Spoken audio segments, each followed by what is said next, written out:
ఈశ్వరో గురురాత్మేతి మూర్తిభేదవిభాగిని వ్యోమవద్వ్యాప్తదేహాయ దక్షిణామూర్తయే నమః. శృతిస్మృతిపురాణానాం ఆలయం కరుణాలయం నమామి భగవత్పాదం శంకరం లోకశంకరం.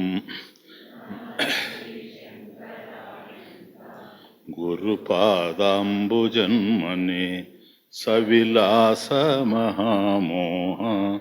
గ్రాహగ్రాసైకకర్మణే. ఓం సహనావవతు సహనో భునక్తు సహ వీర్యం కరవావహై తేజస్వినావధీతమస్తు మా విద్విషావహై. ఓం శాంతి శాంతి శాంతి. బాధితం దృశ్యతామక్షైః తేన బాధో న దృశ్యతే. జీవన్నాకుర్నమార్జారం హంతి హన్యాత్ కథం మృతః. జ్ఞానము చేత అజ్ఞానం నశించిన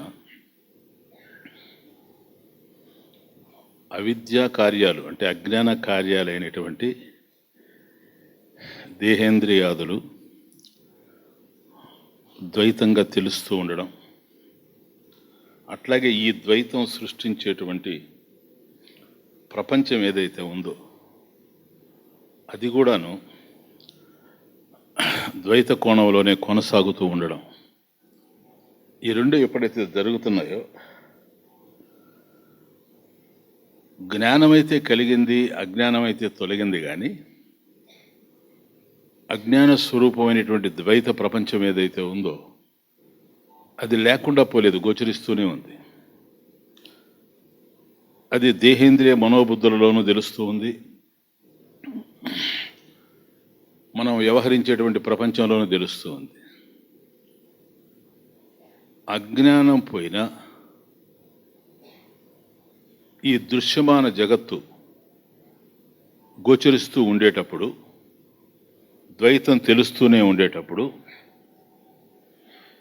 ఈ ద్వైతం ఇలాగే కొనసాగుతూ ఉంటే తద్వారా పొందినటువంటి జ్ఞానం జారిపోయేటువంటి ప్రమాదం లేదా? మళ్ళీ ద్వైతం తలెత్తేటువంటి అవకాశం లేకుండా పోతుందా? కాబట్టి జ్ఞానం నశించేటువంటి ప్రమాదం ఉంది కదా అనేటువంటిది సంశయం. జ్ఞానం అనేటువంటిది ఎప్పుడు నశించేది కాదు, ఎందుకంటే అది పుట్టింది కాదు. జ్ఞానం అనేది ఉంది, జ్ఞానం అస్తి. కాబట్టి ఇది ఎట్టి పరిస్థితులు కూడా నశించేది కాదు. జ్ఞానానికి నాశమే లేదు. అయినా గోచరిస్తూ ఉంది కదా అని అన్నప్పుడు గోచరిస్తూ ఉంది, అది మనం కాదనడానికి అవకాశం లేదు.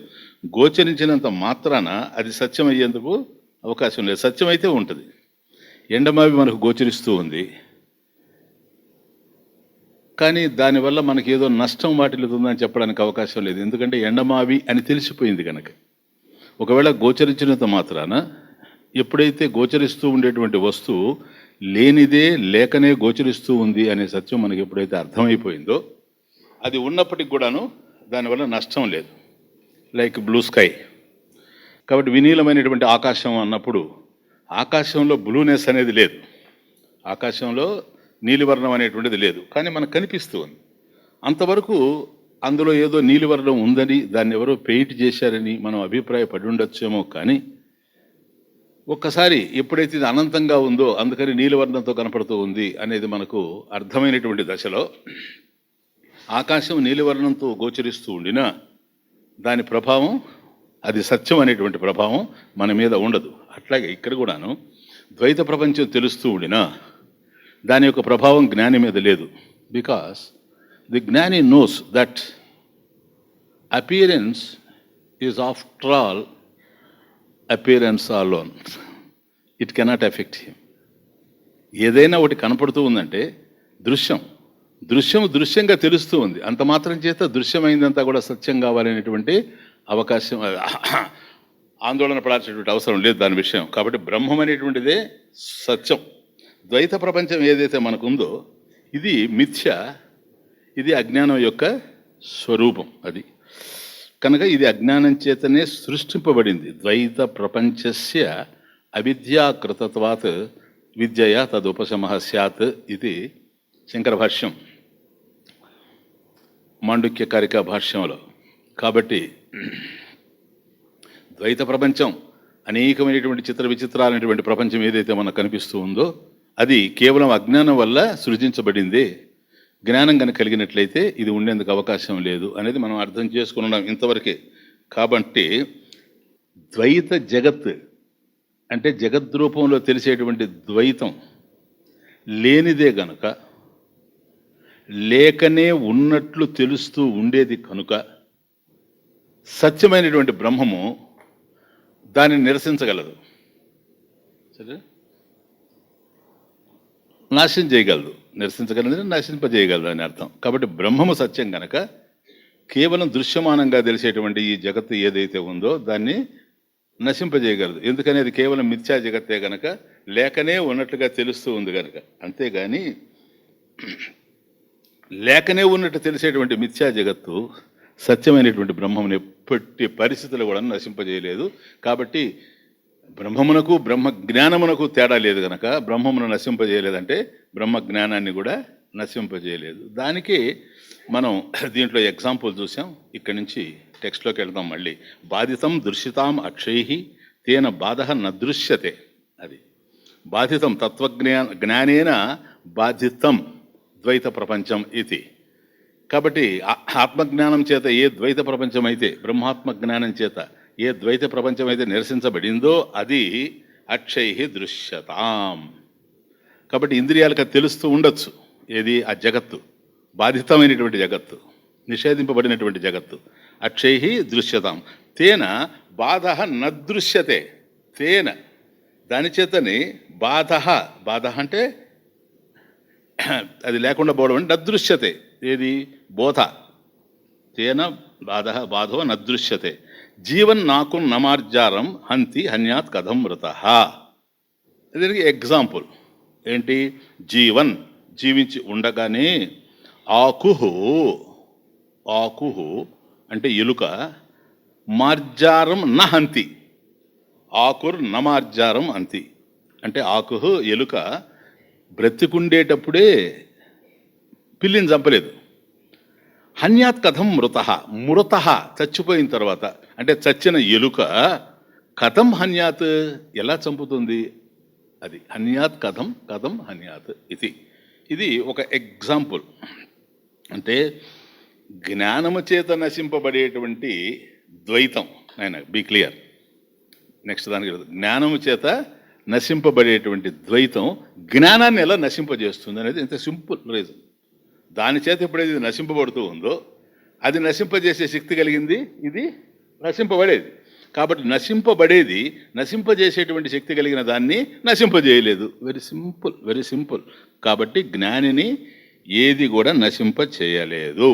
ఎందుకని? దానికంత కంపేర్ చేయడానికే లేదు. జ్ఞానమే, ఇది లేకనే ఉన్నట్టు కనపడేటువంటిది సూడో. అజ్ఞానం అనేది సూడో. ఎందుకంటే ఓ సైంటిస్టు ఇప్పుడు రోబోస్ కాలం కనుక ఒక అద్భుతమైనటువంటి సైంటిస్టు కొన్ని రోబోస్ తయారు చేశాడు. ఓ 9ని తయారు చేశాడు, రెప్లికా తనలాగానే. వరుసగా అన్ని 9 ఉన్నాయి, 9 తనలాగే ఉన్నాయి. ఇప్పుడు నన్ను చూస్తే మీకు ఎట్లా కనపడుతున్నాను, నేనే 9గా ఉంటాను అంతే. అలా కూర్చొని ఉన్నాడు. ఇతడు మరణ సమయం ఆసన్నమైంది. యమదూతలు వచ్చారు. యమదూతలు వచ్చి చూస్తే 9 మంది కూర్చొని ఉన్నారు. ఎవడు వీడు కదిలితే వాడు కదులుతాడు, వీడు నవ్వితే వాడు నవ్వుతాడు. ఏం విషయం అర్థమే కావడం లేదు. ఈ 9 మందిలో అస్సలోడెవరు? వాడికి అర్థమవుతుంది ఇది రోబోస్ యుగం అని. కాబట్టి ఇదేమి రోబోనో, ఇంతకీ అసలోని తీసుకుపోకుండా రోబోని తీసుకుపోతే ఎట్లుంటుంది? అందువల్ల అట్లా చూస్తూ ఉన్నారు. ఎంత చూసినా వాళ్ళకి అర్థం కాలేదు. మళ్ళీ బ్యాక్ వెళ్ళిపోయారు యమలోకానికి. వెళ్ళిపోయి అక్కడ ఈ విషయం చెప్పారు. అయ్యా, అక్కడ కొత్త విషయం జరుగుతూ ఉంది, ఎన్నెన్ని కొత్త విషయాలు అక్కడ ఊహకు అందడం లేదు. మరీ రాష్ట్రం విడిపోయినప్పటి నుంచి విచిత్రంగా ఉంది. ఇక్కడ అట్లాగే ఉంది, అక్కడ అట్లాగే ఉంది, ఎవరికి ఏది అర్థం కావడం లేదు. అర్థం అంటే ఏదో కాదు, వ్యర్థమే అర్థం అనేటువంటి స్థాయికి వచ్చేసారు. నిర్వచనాలు కూడా మారిపోతూ ఉన్నాయి. మాకు అక్కడ చాలామంది ఉన్నారు, వాళ్ళ అస్సలు ఎవరో వెంకటస్వామి మా తెలియడండి. వెంకటస్వామిని పికప్ చేయలేకపోతున్నాం. 9 మంది కనపడుతున్నారు వెంకటస్వామిని, అట్లాగే ఉండాలి. అప్పుడు ఏముడు అటు చూశాడు తీవ్రంగా చిత్రగుప్తుడిని. ఎందుకంటే అది అతనిది కాదు, అది ఇట్లాగానే నువ్వు లెక్కలు రాసేదని చిత్రగుప్తుడిని చూశాడు. ఎందుకంటే చిత్రగుప్తుడు విచిత్రమైన వాడు. ఆయన పేరులో ఉంది చిత్రగుప్త, అంటే గుప్త చిత్రం, హిడెన్ పిక్చర్. వాళ్ళకి ఏదైతే తెలియదో అతనికి ఇతనికి తెలుస్తుంది. వాళ్ళకి ఎందుకు తెలియలేదు? అసలోడు ఎక్కడో దాగుండాడు, 9 ఎక్కడో దాగుండాడు, హిడెన్. అందువల్ల వాళ్ళకి తెలియలేదు. ఇతనికి తెలుస్తుంది. ఎందుకని? దాచింది ఇతనే గనక. చిత్రగుప్తుడి దగ్గరనే ఉంది అకౌంట్స్, అంతేగాని యముడి దగ్గర ఏం లేదు.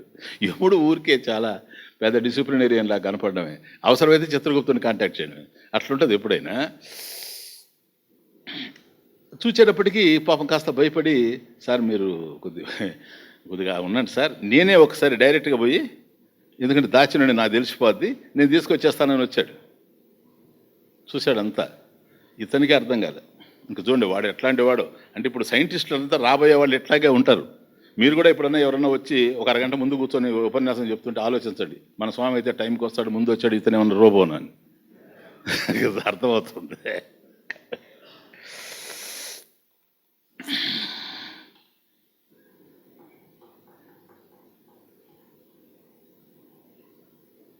అలా చూచి,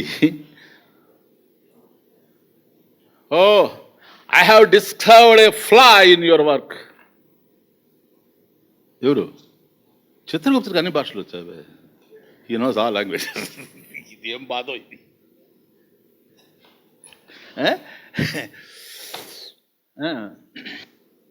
I have discovered a flaw in your work. నాకు నువ్వు చేసిన పనిలో నాకు దోషం కనపడుతుంది అన్నాడు. ఫ్లా, ఇంపాసిబుల్, వేర్ ఇస్ ఇట్? అర్థం కదా? దోషమా? అలా ఉండడానికి అవకాశం లేదు. ఎక్కడ దోషం చెప్పో. ఎవరు? Scientist. Right here sir, right here. ఇక్కడే సార్ దోషం. ఎక్కడ? ఇక్కడే. బయటపడ్డాడు కదా ఇప్పుడు వీడు. వాళ్ళు 9 మంది మాట్లాడలే, 8 మంది మాట్లాడలే, వీడే మాట్లాడింది. ఎందుకని మాట్లాడేది వీడే. అందుకని ఎమ్మబట్టలకు దొరకకుండా కూర్చొని ఉన్నారు అట్లా. అందుకని ఎవరికి అర్థం కాలే. కానీ దోషం ఉంది అని తెలుసుకున్నప్పుడు, ఎక్కడుంది దోషం అన్నాడు చూచారా వీడు అసలోడు. అప్పుడు అంటున్నాడు చిత్రగుప్తుడే, నా దగ్గర అట్రా ఎంతమందిగా రాశాను గుప్త చిత్రాలు నావి, నా దగ్గర బయటపడకుండా ఉంటావా? రైట్ హియర్ సార్, ఇక్కడే ఉంది. ఇక్కడంటే ఇప్పుడు ఇదిగో బయటపడ్డావు కదా నువ్వే. కాబట్టి నువ్వు ఎంత అద్భుతమైన రోబోలను తయారు చేసినా ఓ ద్వైతమా, నువ్వు అసలు సృష్టింపబడడానికి ఆధారం ఏంటో దానికి నువ్వు దొరకకుండా పోయే ప్రశ్న లేనే లేదు, లేనే లేదు. కాబట్టి జీవన్ నాకుర్ నమార్జారం హంతి హన్యాత్ కథమృత. Second example please. అపి పాశుపతాస్త్రేణ విద్దశ్చేన్నమమారయః నిష్ఫలేషు వినున్నంగః నంచ్యతీత్యత్ర కా ప్రమా. పాశుపతాస్త్రేణ, పాశుపతాస్త్రం, పశుపతి అస్త్రం, పాశుపతాస్త్రం శివుడి యొక్క ఆయుధం. అది పవర్ఫుల్ మిసైల్ సార్, సామాన్యమైనటువంటి ఆయుధం కాదు. అందువల్ల అది ఇంపోర్టెడ్. పాశుపతాస్త్రం మీరు ఎలా కొనాలని పోయారు, AK-47 కాదు అది, అది ఇంపోర్టెడ్ సార్. ఇంపోర్టెడ్ అంటే అమెరికా నుంచి వచ్చేది కాదు అది, సరేనా? ఇంకొక లోకం నుంచి రావాలా, అక్కడి నుంచి ఇంపోర్ట్ చేసుకోవాలి మనం. చిన్న విషయం కాదు, ఇది చాలా పవర్ఫుల్ మిసైల్ అది.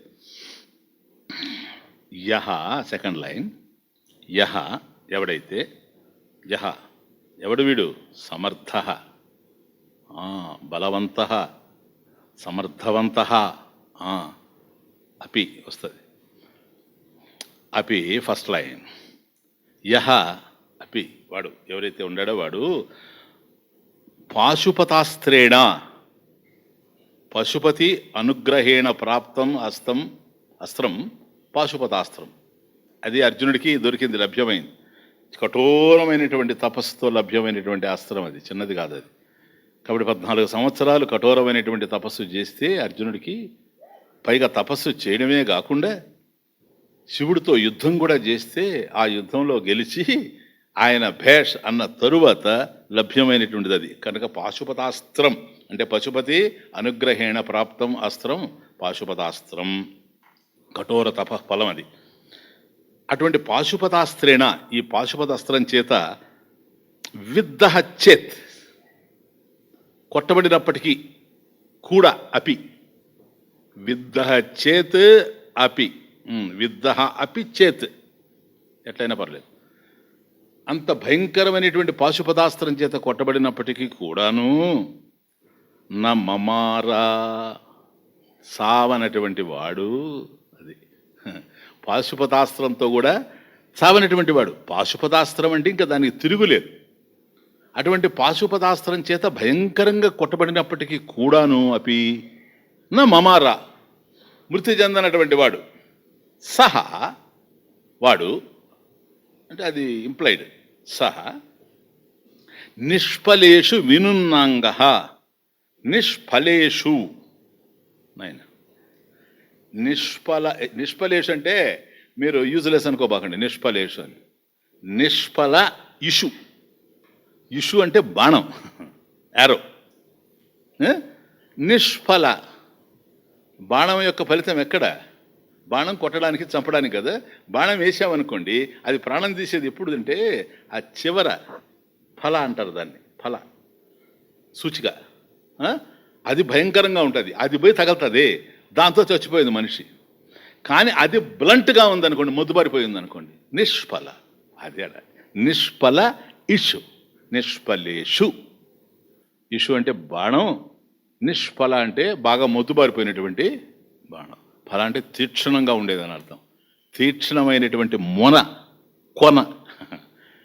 కాబట్టి ఆ మొన కొన ఏదైతే తీక్షణత లోపించి ముద్దుబారిపోయిందో అటువంటి దానితో, బాణంతో నిష్ఫలేషు వినున్నంగ, వినున్నాని యస్య అంగ, అంగ వినున్నాని యస్య. కాబట్టి ఆ విధంగా ముద్దుబారిపోయినటువంటి వినున్నాని అంగాని, ఏమాత్రం తీక్షణత లేనటువంటి అంగం ఏదైతే ఉందో దాని చేత నంచ్యతి, నంచ్యతి ఇది, నాశయతి ఇది, నాశయతి, నాశం ఉపయతి. అటువంటి వాడు నశించిపోయాడని చెప్పడం దాని చేత.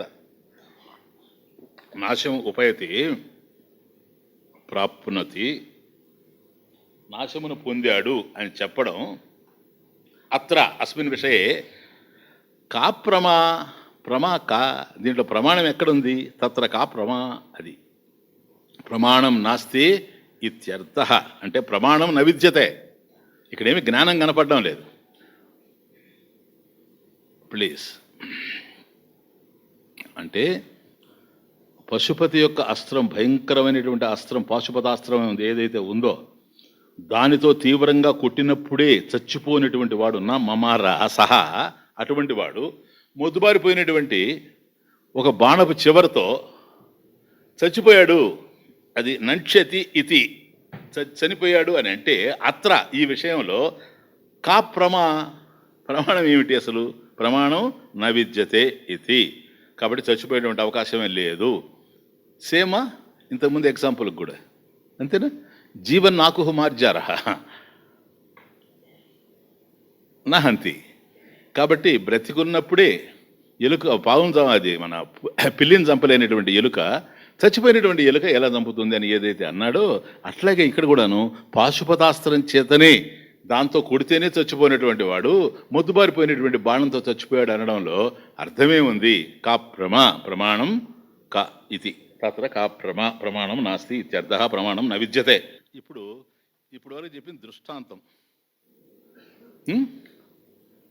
దృష్టాంతం సిద్ధం అర్థం దార్ష్టాంతికే యోజయతి సంయోజయతి. కాబట్టి దృష్టాంతంలో ఏదైతే చెప్పాడో దృష్టాంతం ఇవ్వడమే దార్ష్టాంతం ప్రధానం, విషయం ప్రధానం. ఆ విషయాన్ని సులభగ్రాహ్యంగా మనం అర్థం చేసుకోవడం కోసంగా దృష్టాంతం ఉంటుంది. దృష్టాంతం చెప్పిన తర్వాత దాన్ని తీసుకెళ్ళి మళ్ళీ దార్ష్టాంతంతో కలపాలి. అది కాబట్టి ఈ రెండు, అటు ఎలుక పిల్లి విషయం కానీ పాశుపతాస్త్రం విషయం కానీ ఈ రెండు కూడాను దృష్టాంత సిద్ధం అర్థం ద్రాష్టాంతికే యోజయతి సంయోజయతి. ఆదావవిద్యయా చిత్రైః స్వకార్యై జృంభమానయా యుద్ధ్వా బోధో జయోత్సోధ్య సుదృఢో బాధ్యతాం కథం.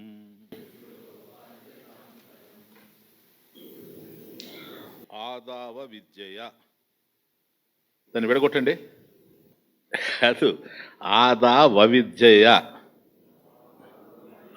ఆదౌ అంతేనాయన. పోతా ఉంటే సంస్కృతం ఇంకా దానంతా అది వచ్చేస్తా ఉండాలి మాట్లాడుతూ ఉంటే. ఇంకా మళ్ళీ గ్రామర్ పోవడం ఎంత కుదరదు ఇప్పుడు ఈ వయసులో. ఆదౌ అవిద్యయా చిత్రైః స్వకార్యైః జృంభమానయా యుద్ధ్వా బోధః అజయత్. అక్కడికి ఒక వాక్యం.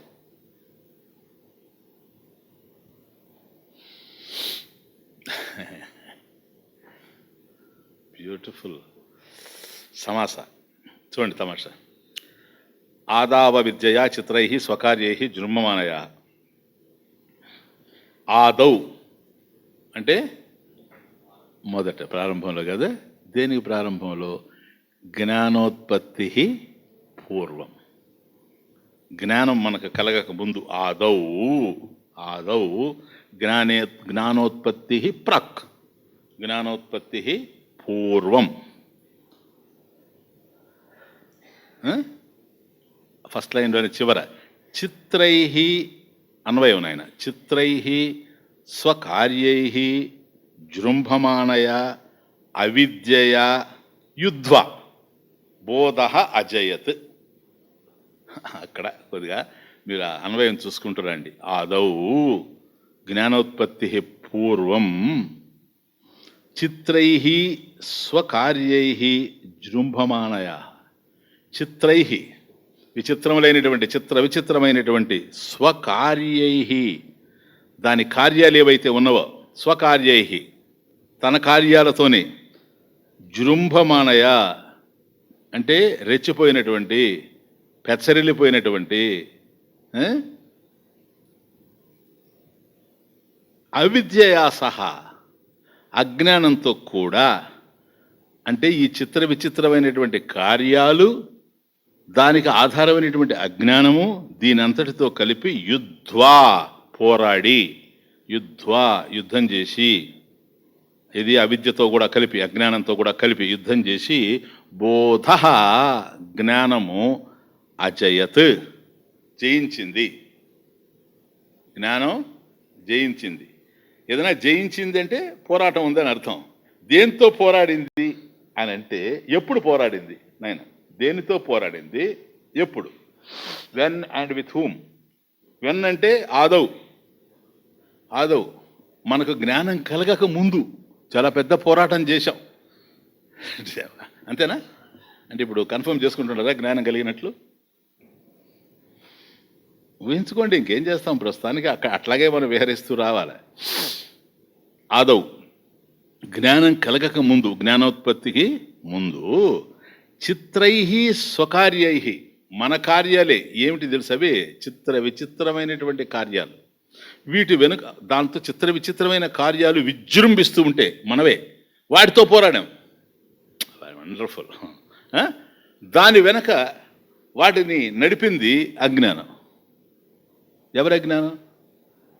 అంతే అంతే. స్వకార్యైః మన కార్యం అన్నప్పుడు అజ్ఞానం ఎవరిది? మందే కదా. కాబట్టి మన అజ్ఞానము, అజ్ఞానజనిత కార్యాలు, సో పెచ్చరిల్లిపోయినటువంటి రెచ్చిపోయినటువంటి మన కార్యాలే వాటి వెనక ఉండేటువంటి అజ్ఞానముతో సహా యుద్ధం చేసి పోరాడి బోధ జ్ఞానము అజయత్ జయించింది. విక్టరీ జ్ఞానానికి. అక్కడ వరకు చూడండి ఆయన, తర్వాత లైనట్లు ఉంచుతాం. అప్పుడు మీకు దృష్టాంతానికి దార్ష్టాంతం ఎట్లా యోజయతి అనేది చాలా క్లియర్గా ఉంటుంది. అంటే చాలా వెపనరీ. ఇప్పుడు పోరాడడం అంటే ఒకటి కాదు, ఇవన్నీ స్వకార్యై, మళ్ళీ బహువచనం, ఒకటి కాదు, చాలా వెపన్స్తో పోరాడాం. ఇవన్నీ మన కార్యాలే. ఏముంటాయి స్వామీజీ మన దగ్గర అంత విచిత్రమైనటువంటివి? అన్ని ద్వైతానికి సంబంధించి. కాబట్టి జ్ఞానం కలగడానికి అనేకమైన శాస్త్రాలను పఠించాం కదా, వాటిలో వాదాలు వివాదాలు ఇవన్నీ జరిగాయా? తర్కాలు కుతర్కాలు సుతర్కాలు అన్నీ జరిగాయా? అదంతా పెద్ద యుద్ధమే కదా. అంతేకాదు మన ఊహలు, విచిత్రమైనటువంటి ఊహలు, ఒకదానికొకటి సంబంధం లేనటువంటి ఊహలు. మన రాగద్వేషాలు విచిత్రమైనటువంటి, ఒకదానికొకటి సంబంధమే లేదు. మనం కల్పించడాలు, రకరకాలైనటువంటి కల్పనలు. అంటే మన జీవితంలోనే మనం ఒక్కోటి కల్పించుకుంటూ వచ్చి ఒక దశలో కల్పించిన దాన్ని మరొక దశలో కాదు అని నిషేధిస్తూ పోతూ ఉన్నాం. ఇది ఎంత పోరాటం ఇది. అట్లాగే జీవితంలో అట్రాక్షన్స్, ఆకర్షణలు ఇవన్నీ ఉన్నాయి. దేనికి ఇవన్నీ కూడాను? అన్నీ కూడా అనిత్యం వైపుకే తీసుకెళ్తా ఉన్నాయి, అన్నీ కూడా ద్వైతం వైపుకే తీసుకెళ్తున్నాయి. వీటన్నిటితో పోరాడాం ప్రతి క్షణం. ఒక రాగం వచ్చిందంటే దాంట్లో పోరాటం, ఒక ద్వేషం వచ్చిందంటే పోరాటం, అసూయ వచ్చిందంటే పోరాటం, క్రోధం వచ్చిందంటే పోరాటం. అంటే పోరాటం చేసి దాన్ని జయించడం. ఇట్లా అడుగడుగునా మనకు ఈ పోరాటం నడిచింది. ఈ పోరాటానికి బ్యాక్గ్రౌండ్లో, నేపథ్యంలో ఎవరున్నారంటే అజ్ఞానం ఉంది. కాబట్టి వీటన్నిటితో పోరాడుతూ బహువిధ కార్యాహ, అజ్ఞానజనిత బహువిధ కార్యాహ, అనేక రకాలైనటువంటి కార్యాలు. ఇంకా ప్రమాతృత్వం, భోక్తృత్వం చూడండి. కాబట్టి ప్రమాత, ప్రమేయం, ప్రమాణం. కాబట్టి నేను అది పొందాలి, ఆ పొందేటువంటి వాడిని నేను ప్రమాతని. ఏదైతే నేను పొందాలనుకుంటున్నా ప్రమేయం, దాన్ని పొందడానికి చేసేటువంటి ప్రయత్నం ప్రమాణం. చూడండి ఎట్లా ఉన్నాయి. మరి ఈ మూడైనవి, ఇది కూడా ద్వైతమే. కాబట్టి ప్రమాతృత్వంలో భోక్తృత్వమే ఉంది, భోక్తృత్వం ఉంది. అట్లాగే కర్తృత్వం ఉంది. భోక్తృత్వం కర్తృత్వాదిభి, అది ఇది అంతా కలిసి కార్యై జృంభమానయా, అది ఆడ కార్యై జృంభమానయా, ఇవన్నీ కలిపి మన మీద ఒక్కసారి రెచ్చిపోతూ ఉంటే మనం వాటితో బాగా పోరాడి, మనం అంటే ఎవరు?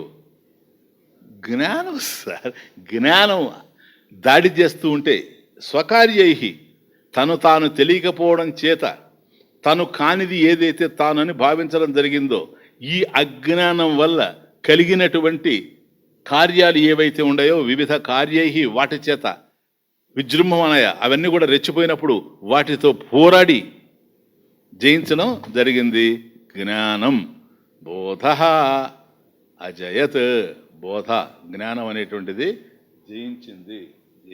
ప్లీజ్, అజ్ఞానంతో సహా జయించడం జరిగింది. యుద్ధ్వా, పోరాడి, వీటన్నిటితో పోరాడి బోధ అజయత్, ఇంతేనా జరిగింది. అంటే అజ్ఞాని జ్ఞాని అయ్యేది ఎలా? ఇంకేం లేదు. జ్ఞాని ఎలా అవుతాడో ఒకటే ఒక సమాసంలో చెప్పుకుంటూ పోయాడు. ఇప్పుడు ఏమంటాడంటే యుద్ధ్వా బోధ అజయత్, సహ ఉండలు అక్కడ జయత్సోద్య, బోధ అజయత్స్యోద్య ఉండదు ఆయన. బోధ అజయత్ సహ అద్య, అట్లా జ్ఞానము జయించింది. సహా, ది సేమ్ నాలెడ్జ్, సహా ఆ జ్ఞానమే, అద్య ఇదానీం నౌ, ఇప్పుడు, సుదృఢ పో, అప్పుడు అలా జయించుకొని వచ్చిన జ్ఞానమే ఇప్పుడు దృఢంగా ఉంది. సుదృఢ ఎట్లయింది? నిధిధ్యాస అభ్యాస పాఠవేన, నిధిధ్యాస అభ్యాస పాఠవేన ఇదానీం సుదృఢ అయం బోధ. కాబట్టి శ్రవణము జ్ఞానం కలిగింది, మననము సందేహ నివారణ జరిగిపోయింది. ఆ తర్వాత నిధిధ్యాసనం, తానే బ్రహ్మం అనేటువంటి దాంట్లో స్థిరపడిపోయాడు కదా. సుదృఢాహ ఇది ఎట్లా వచ్చింది? నిధిధ్యాస అభ్యాస పాఠవేన సుదృఢాహ. ఇదానీం ఇప్పుడు ఇదానీం నౌ సుదృఢాహ చాలా దృఢమైపోయినటువంటిది. ఏది? అయం బోధ. ఈ బోధ ఇంతకుముందు కన్నా వాటన్నిటి జయించుకొని వచ్చింది, వాటికన్నా ఇప్పుడు దృఢంగా ఉంది. నాయన జయించేటప్పుడు జయించి పోరాడేటప్పుడు గెలిచినవాడు కాడు ఎవడైనా, అంతేనా? పోరాడేటప్పుడు గెలిచినవాడు కాడు. బ్యాట్ చేస్తూ ఉన్నంత వరకు గేమ్ నడుస్తూ ఉందని అర్థమైంది.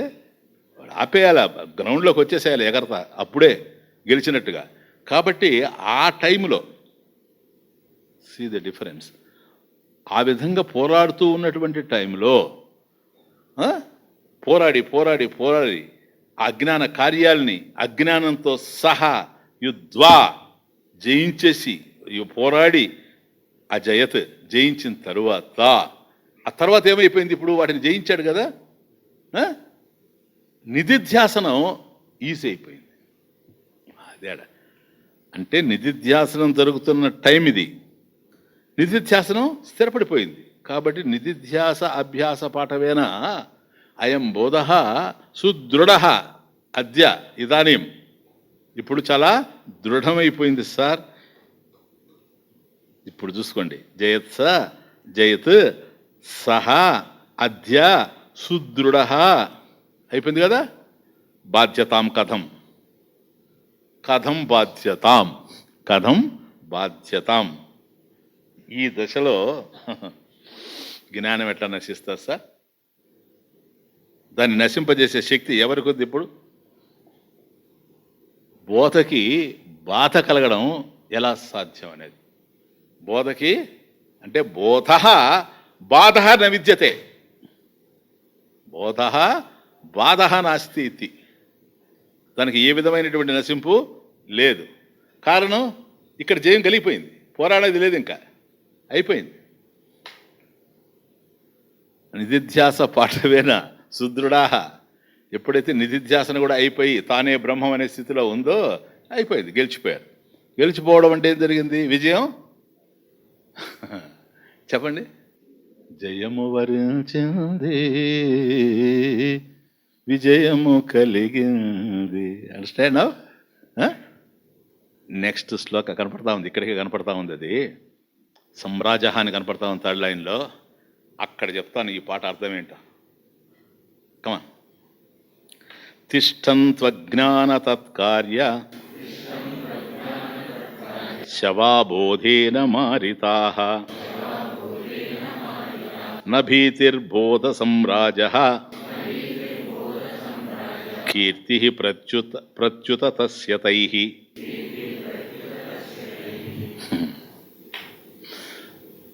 నేను అజ్ఞానం చచ్చిపోయిందా లేదా?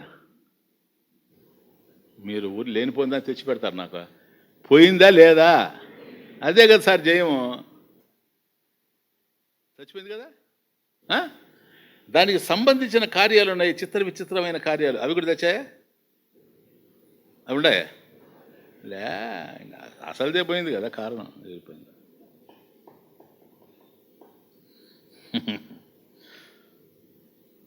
తిష్టంతు అజ్ఞాన అంటే అజ్ఞానం, అవిద్య. తత్కార్య శవాహ. అర్థమైపోయింది. అజ్ఞాన తత్కార్య శవాహ అంటే తత్కార్య శవాహ తత్కారణ అజ్ఞానం. అది శవాహ కారణం అజ్ఞానం కదా. కాబట్టి కార్యానికి కారణం అజ్ఞానం, కారణం కార్యాలు ఏవైతే ఉండే అవన్నీ చూసాం. ఇప్పుడు ఏమంటాడంటే అజ్ఞానము అవిద్య, తత్కార్య అజ్ఞానం యొక్క కార్యాలు ఇంతకుముందు చూసాం మనం. ఆకర్షణలు ఇవన్నీ కూడా రాగద్వేషాలు ఇవంతా అజ్ఞాన తత్కార్య, అజ్ఞానస్య కార్య, అజ్ఞాన కార్య శవాహ. ఎందుకంటే యుద్ధం జరిగిపోయింది కదా. అజ్ఞానం ఒక పెద్ద శవం పడుతాడ కుంభకర్ణుడిలాగా. ఈ చిన్న చిన్న శవాలన్నీ కూడా పడున్నాయి చుట్టూ. Battle field. అజ్ఞాన తత్కార్య శవాహ. ఏంటి సార్ ఇది? బోధేన మారితాహ. జ్ఞానేన బోధేన బ్రహ్మాత్మబోధేన ఆత్మజ్ఞానేన మారితాహ. ఏవైతే జ్ఞానం చేత చంపబడ్డావో, జ్ఞానేన మారితాహ, జ్ఞానం చేత చంపబడినటువంటి అజ్ఞానము, దాని యొక్క తత్కార్యై ఏంటివి? చిత్రై స్వకార్యై. ప్రీవియస్ శ్లోక. చిత్రై స్వకార్యై, అవి అజ్ఞాన కార్యై. ఇవన్నీ శవాలై పడి ఉండాయి. దేర్ఫోర్ బోధేన మారితాహ అంటే ఆత్మజ్ఞానేన తత్వబోధేన ఆర్ బ్రహ్మాత్మ జ్ఞానేన మారితాహ అజ్ఞాన తత్కార్య శవాహ తిష్టంతు. Let them lie down. తిష్టంతు, వెరీ బ్యూటిఫుల్ ఎక్స్ప్రెషన్. వాటిని పడి ఉండని. Let them lie down. పడి ఉండని, శవాల్ని పడి ఉండని. ఎందుకని? విజయం వరించేసింది, జయించేశాము. ఇంకా ఒక్క క్లాసే కదా, 14-15 వచ్చే క్లాసు, దాంతో అయిపోయింది కదా. అందువల్ల జయించేసాం, అయిపోయింది ఇక్కడికి. బోధేన మారితాహ అజ్ఞాన తత్కార్య శవాహ తిష్టంతు. అయిపోయింది ఫస్ట్ 2 లైన్స్. అంటే శవాహ అంటే శవాలు పడి ఉన్నాయని చూడబాకండి. అవి ఎట్లుంటాయి? మగ శవమా, ఆడి శవమా, కుక్క శవమా, నక్క శవమా, లేక ఎద్దు శవమా, లేకపోతే అంటే ఏనుగ శవమా, అంటే శవం లావుగా ఉందా? శవాహ ఇవ శవాహ ఇవ. శవాలు లాంటి శవాలు, అంతేగాని డోంట్ డిస్కవర్ ఫర్ కార్ప్సెస్. మనకి ఇప్పుడు ఏం కనపడవు అవి. శవాహ ఇవ శవాహ. న భీతిర్బోధ సమ్రాజ. బాబా, బోధ అంటే జ్ఞానం, బోధ సమ్రాజ, బోధ సమ్రాట్, బోధ ఏవ సమ్రాట్. హియర్ జ్ఞానమే సార్ రాజు, ప్రభు.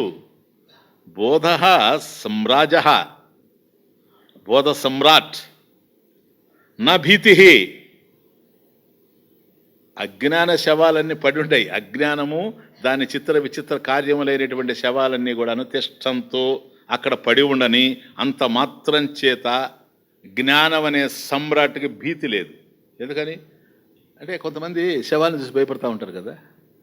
ఇక్కడ జ్ఞానం అనే సమ్రాట్కి భీతి లేదు. ఎందుకు భీతి లేదు? ఏనే కదా చంపేసింది. ఈ జ్ఞానమే కదా మట్టు పెట్టింది. మట్టు పెట్టిన తర్వాత అర్థమవుతుంది కదా లేకనే ఉన్నట్లు ఉండిందని. ఇప్పుడు ఆ శవం లేచి అంటే మనకు భయం.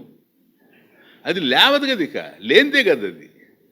కాబట్టి ఆ శవాలు పడినంత మాత్రాన అజ్ఞాన కార్యాలు అజ్ఞానము కలిసి శవాలు అక్కడ పడినంత మాత్రం తిష్టంతో అవి పడి ఉండనివ్వండి. నా భీతి బోధ సమ్రాజ. బోధ సమ్రాజ ఆ బోధ సామ్రాట్కి నా భీతి భయం లేదు. ప్రత్యుత లాస్ట్ లైన్ చూడండి. కీర్తి ప్రత్యుత తస్య తై. ప్రత్యుత ఇంకా చెప్పాలంటే on the other hand, right translation in English ప్రత్యుత.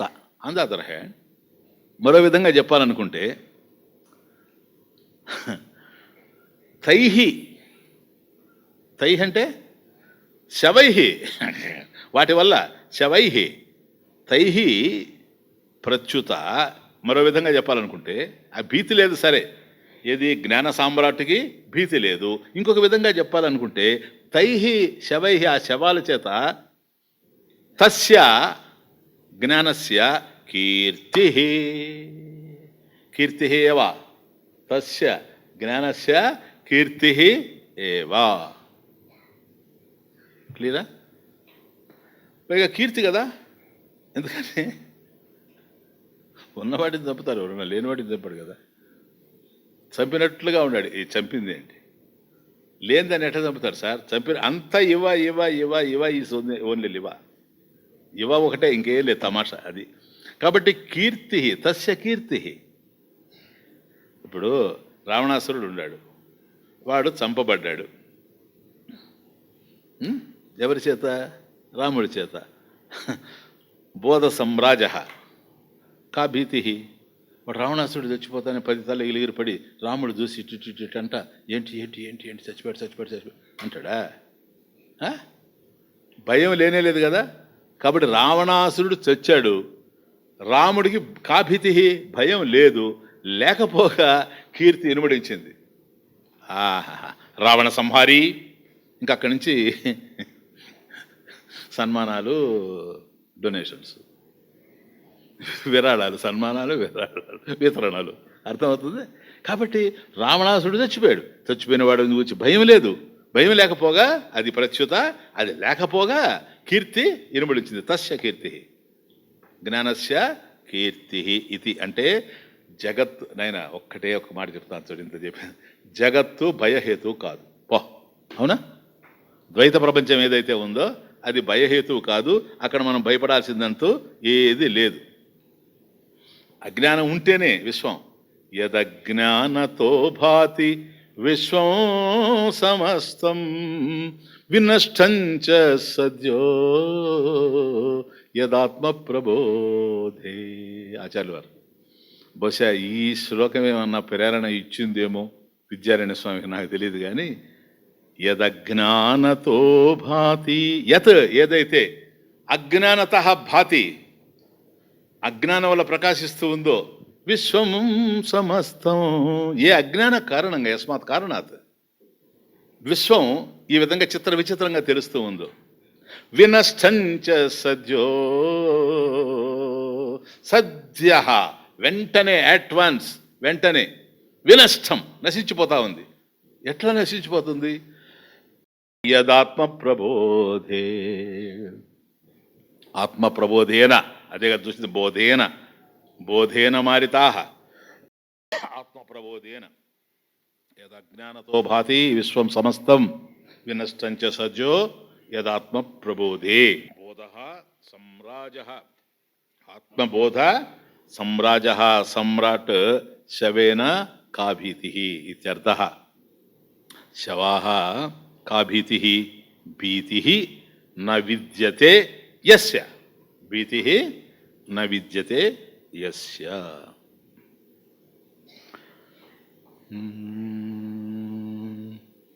ఏమి జీవనం,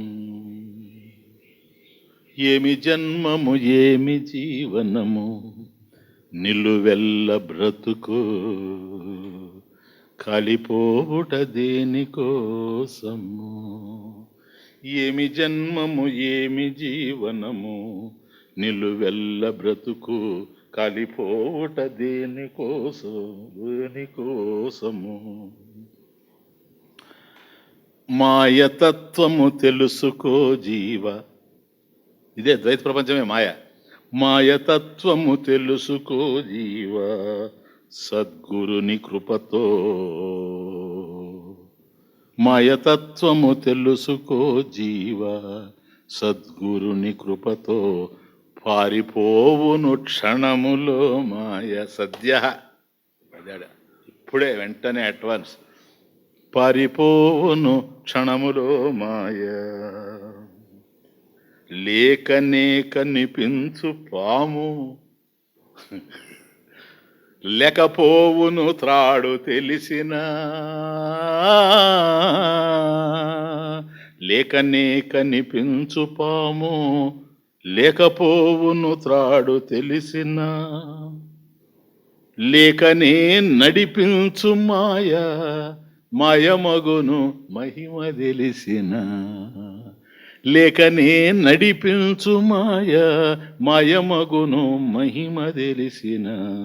మాయతత్వము తెలుసుకో జీవ సద్గురుని కృపతో, పారిపోవును క్షణములో మాయ. కేవలం జ్ఞానం కలగాలి కానీ మరుక్షణం సద్య వినష్టంచ సద్యో ఆత్మ ప్రబోధే. కాబట్టి ఆత్మజ్ఞానం అనేటువంటి సమ్రాట్ చేత చంపబడినటువంటి అజ్ఞానం అనేటువంటి శత్రువు, దాని కార్యాలైనటువంటి శత్రు సైన్యము సంపూర్ణంగా నశించిపోవడం జరిగింది. అది ఇప్పుడు చూసుకోండి. జయము వరించింది విజయము కలిగింది. బోధ సమ్రాజ స్వరాజ్య సామ్రాజ్య ముక్తి మకుటము శిరమున నిలిచింది. శాస్త్రం చూసారా? ఎప్పుడు పాట విక్రమాదిత్యుడి కాలంలోది కదా, ఎప్పుడు విషయం. ఎన్ని ప్రకరణాలు దాటొచ్చాం. విషయం ఒకటే నాయన, శాస్త్రం తెలిస్తే ఎక్కడైనా ఒకటే విధంగా ఉంటుంది. శాస్త్రంలో తెలియని వాడికి వ్యత్యాసాలు భేదాలు గోచరిస్తాయి, కానీ శాస్త్రం సంపూర్ణంగా మన మనసులో ఉంటే ఈ భేదాలు గోచరించే అవకాశం లేదు. అది సిద్ధి ఎలా ప్రసిద్ధి ఎలా, ఈ విజయం సిద్ధించేది ఎట్లా, ప్రసిద్ధి కలిగేది ఎట్లా?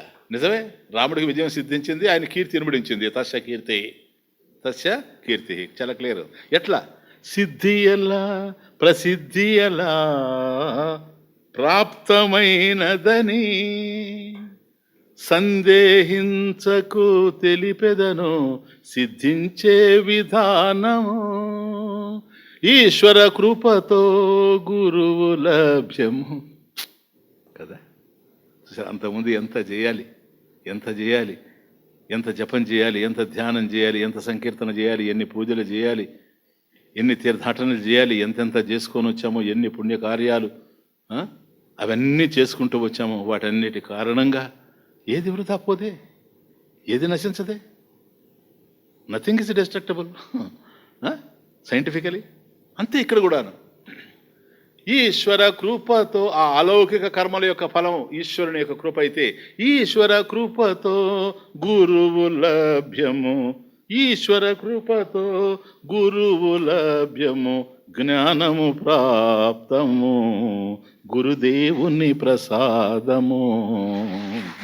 Simple, very very simple, very very simple. ఇంత కష్టపడి శ్లోకాలు పిండి పిండి పిండి మనం అర్థం చేసుకుంటూ వచ్చింది చైతన్య గానంలో, ఒక్క పాటలో ఒక చరణంలో అందుతా ఉంది. అది కూడా ఈశ్వరుని కృప, అది కూడా గురుదేవుని ప్రసాదం, ఆయన అనుగ్రహం. అర్థమవుతుంది. అది ఏవమతిశూరేణ బోధేన న వియుజ్యతే ప్రవృత్యా వా వివృత్యా వా దేహాదిగతయాస్య కిం, దేహాదిగతయా అస్య కిం. యహ, ఫస్ట్ లైన్, యహ పుమాన్, ఎవడైతే, ఏ పురుషుడైతే, ఏవం ఈ విధంగా, యహ పుమాన్ ఏవం ఈ విధంగా, అతిశూరేణ బోధేన, అతిశూర మామూలు శూరత్వం కాదు ఇది,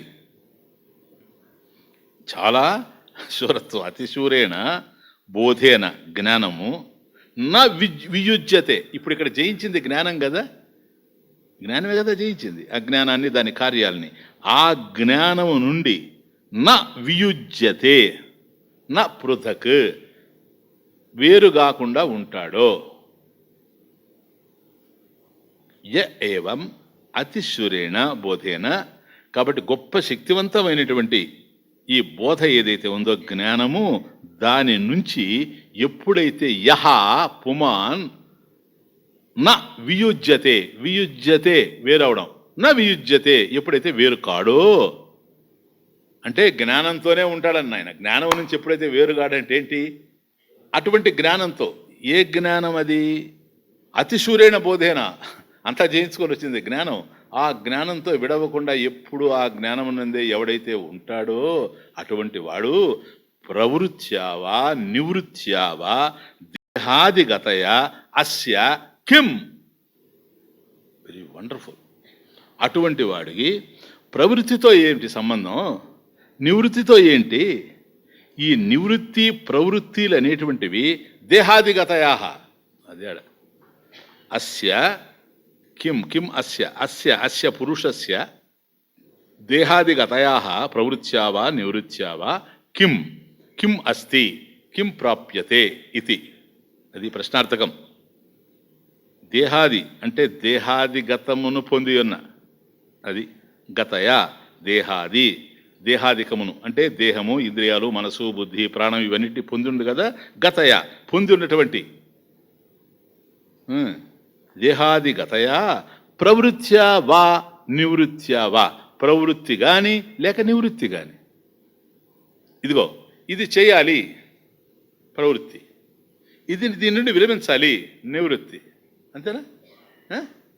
ప్రవృత్తి వెనక ఏముంది? ఇష్టం. నివృత్తి వెనక ఏముంది? అయిష్టం. అది నాకు ఇష్టం కనుక దాన్ని పోయి నేను చేయాలి, ఇది నాకు అయిష్టం కనుక దాని నుంచి నేను విడిపడాలి. కాబట్టి ప్రవృత్తి నివృత్తి ఈ రెండు దేహస్థాయిలోనే కదా. చేసేది దేహమే, చేయించేది మనస్సు, కర్మేంద్రియాలు సహకరిస్తాయి, ప్రాణము, ఇవన్నీ బాగుంది. కాబట్టి ఇవన్నీ కలిస్తేనే దేహాది గతయా ప్రవృత్యావా నివృత్యావా. అట్లాగే కాబట్టి అది చేయాలి అనుకున్నా వీటి వల్లనే, లేదు దాని నుంచి విడిపడాలనుకున్నా వీటి వల్లనే. సంయోగమైన వియోగమైన అస్య కిం, అస్య పురుషస్య కిం ఇతి. అది వెరీ ఇంపార్టెంట్. అంటే ఇష్టానిష్టాలు లేవు నాయన. బహిరంతః శత్రుభీతి న విద్యతే. శత్రుభీతి. కాబట్టి లోపల భయం లేదు, బయట భయం లేదు. ఎందుకని? ఈ లోపల బయట బాహ్యాభ్యంతరాలు అనేటువంటివి దేహాన్ స్థాయిలోనే నీకు కనపడతాయి. దేహాది గతయ ప్రవృత్యావా నివృత్యావా, ఇక్కడ ఏమీ లేదు. ఎందుకని? అతిశూరైన బోధేన న వియుజ్యతే, ఆ జ్ఞానంతో వేరుపడకుండా ఉండాడు. తర్హి అలాంటప్పుడు జ్ఞానివత్, జ్ఞానిలాగే అజ్ఞానోపి, అజ్ఞాని కూడా ఆగ్రహ నయుక్త ఆశంక్య. కాబట్టి ప్రవృత్తి కానీ నివృత్తి కానీ జ్ఞానికి లేవు కదా, లేవు కదా. అట్లాగే జ్ఞానిలాగా అజ్ఞాని కూడా లేకుండా ఉండొచ్చు కదా. చూడండి క్వశ్చన్ మంచిదే కదా ఇప్పుడు నువ్వు చెప్పేది. కాబట్టి మేము వీడు అజ్ఞాని మాత్రం ఎందుకు కర్మలు చేయాలి, వీడు కూడా లేకుండా ఉంటే ఎట్లుంటుందని అది ఒప్పుకుంటుంది శాస్త్రం. జ్ఞాని అయ్యాడు గనక అతను ఎట్లున్నా పర్వాలేదు. అజ్ఞాని నువ్వు ఏడుస్తూ అతనిలాగా ఎట్లుంటావు, నువ్వు ఉండే అవకాశం లేదు. నెక్స్ట్, ప్రవృత్తౌ వాగ్రహో న్యాయో బోధహీనస్య సర్వదా స్వర్గాయ వాపవర్గాయ యతితవ్యం యతో నృభిః.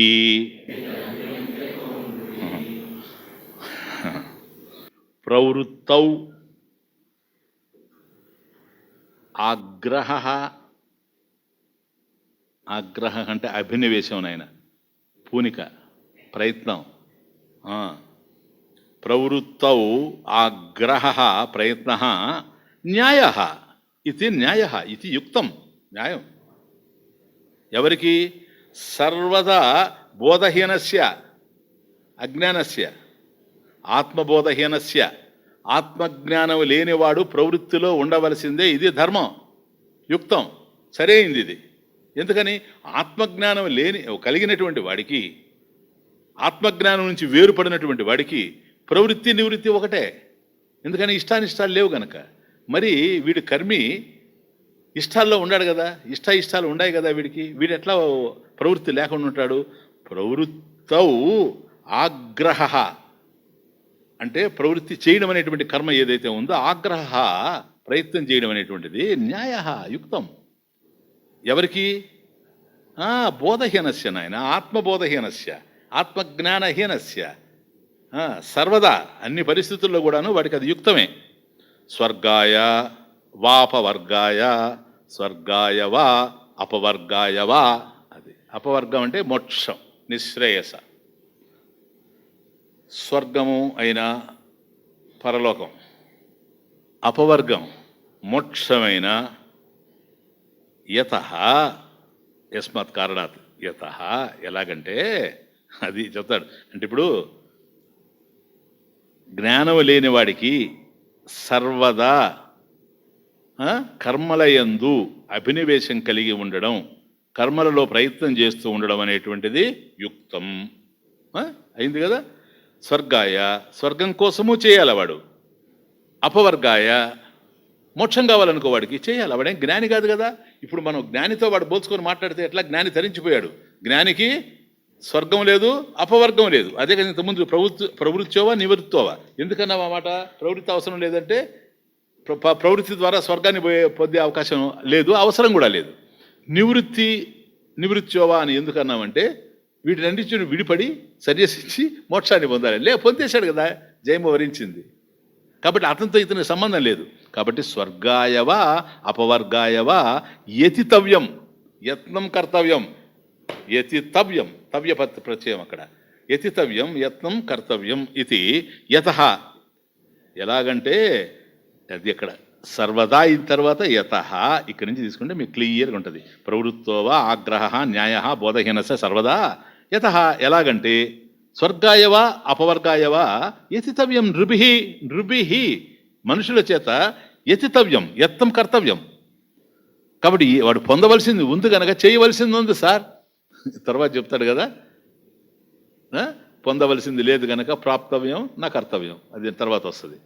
కాబట్టి బ్రహ్మజ్ఞానాధికారం ఏవైతే ఉందో బ్రహ్మజ్ఞానాన్ని పొందడం అనేటువంటిది ప్లీజ్ సామాన్యమైనటువంటి వ్యక్తులకు సాధ్యం కాదు. నెంబర్ 1, సామాన్యులకు అది సంభవించేటువంటి అవకాశం లేదు. ఒకవేళ నాకు ఆత్మజ్ఞానం కలగాలి అని కనుక వాడు అభిప్రాయపడితే ముందుగా ఏం చేయాలి?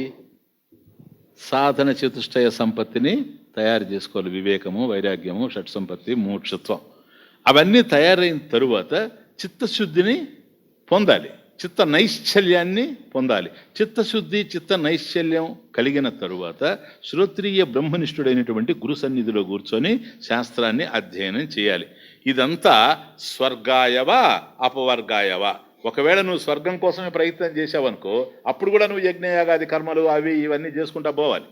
లేదా అపవర్గాయ మోక్షాయ, మోక్షం కోసం నువ్వు ప్రయత్నం చేసావనుకో అప్పుడు కూడాను ఈ చిత్తశుద్ధి కోసం ఇవన్నీ చేయాలి. చిత్తశుద్ధి వచ్చిన తర్వాత గురుముఖత శాస్త్రాన్ని అధ్యయనం చేయాలి. ఇదంతా యత్నం, ప్రయత్నం, యత్నం కర్తవ్యం, యతితవ్యం. ఇదంతా ఇంత జరగాల్సినటువంటి అవసరం ఉంది. కాబట్టి ప్రవృత్తౌ ఆగ్రహ న్యాయ. కాబట్టి ప్రవృత్తిలో ప్రయత్నం అనేటువంటిది ఇది యుక్తం, ధర్మం. అంటే ఒకటేమో అభ్యుదయ ఫలం, రెండవది నిశ్రేయస ఫలం. క్లియర్? స్వర్గాయ కూడా అభ్యుదయంలోకే వస్తుంది. కాబట్టి ఈ ప్రపంచంలో అభ్యుదయం నీకు రావాలి, ఆ తరువాత నువ్వు నిశ్రేయస్సును పొందాలి. కాబట్టి అలా పొందాలనుకున్నప్పుడు అది అభ్యుదయ ఫలమైన నిశ్రేయస ఫలమైన యత్నం కర్తవ్యం. యత్నం కర్తవ్యం కనుక ప్రవృత్తి న్యాయం ఇది యుక్తం. క్లియర్? విదుష ఆగ్రహ నయుక్త. క్లియర్? విదుష జ్ఞానిన, జ్ఞాని ఎవడైతే ఉన్నాడో వాడి ప్రవృత్తి అవసరం లేదు కదా. అది విదుష ఆగ్రహ నయుక్త ఇది ఉక్తం. ఇది చెప్పేశాం ఆల్రెడీ. తర్హి కర్మణా మధ్యే తేన కిం కర్తవ్యం? Very beautiful question. ఇతను చేయవలసింది ఏం లేదు కదా, ఆయన ప్రవృత్తి లేదు కదా, తరించిపోయినాడు కదా, జయం వరించింది కదా, ముక్త పురుషుడు. ఈయనెవరు? ముక్త పురుషుడు, జ్ఞాని. అది విదుష. వైదుష్యం కలిగిన వాడు జ్ఞాని. ఈ జ్ఞాని కర్మణా మధ్యే, ఈ కర్మలు ఉంటారు కదా వీళ్ళ మధ్యలో తేన కిం కర్తవ్యం? అతనికి ఏం పని ఇక్కడ వీళ్ళ మధ్యలో? ఎట్లా ఉంటాడు జ్ఞాని? See the point. సమాజంలోనే కదా ఆయన జ్ఞాని ఉన్నాడు. ఏ సమాజం? జ్ఞాన సమాజమా?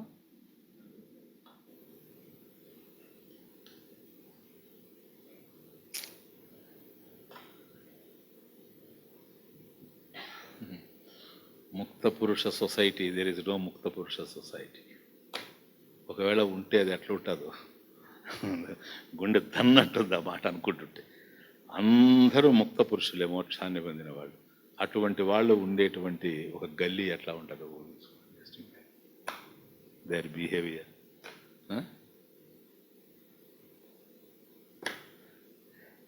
కాబట్టి ఆ ముక్త పురుషుల యొక్క సమాజం మనకు దొరకదు, ఆ సొసైటీ మనకు దొరకదు. మనకు దొరికే సొసైటీ అంతా అవనే తంబే అవనే అంతా అజ్ఞానుల యొక్క సామ్రాజ్యమే మనకు దొరికేది. ఎక్కడ దొరికినా ఇదే ఇదే సమాజం. ఇంకా ఈ సమాజంలో కప్పలు తక్కిడే. ఇది ఏది ఎట్టుపోతుందో తెలీదు, ఎవడెట్లా ఆలోచిస్తాడో తెలీదు. నేను ఆలోచించేది కరెక్ట్ అంటాడు, వాడు ఆలోచించే తప్పని వీడంటాడు. తర్వాత ఒక దశలో వీడు నేను తెలుసుకున్నాను, వాడు ఆలోచించేది కరెక్ట్ అని అంటాడు. అప్పుడు చెప్తాడు వాడు నేను ఆలోచించేది తప్పని. సరేనా?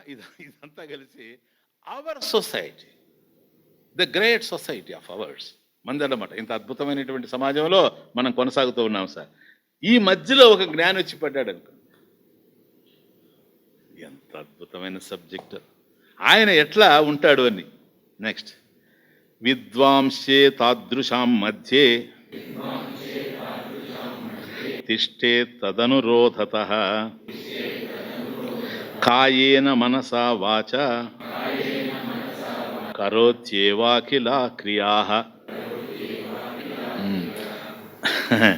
తాదృశాం మధ్యే అంటే కర్మిణ మధ్యే, తాదృశాం యాదృశాం తాదృశాం, తాదృశాం మధ్యే. ఫస్ట్ లైన్లో విద్వాన్ని వదిలిపెడితే తర్వాత తాదృశాం మధ్యే, కర్మిణాం మధ్యే అంటే అజ్ఞానినాం మధ్యే, అజ్ఞానుల మధ్య.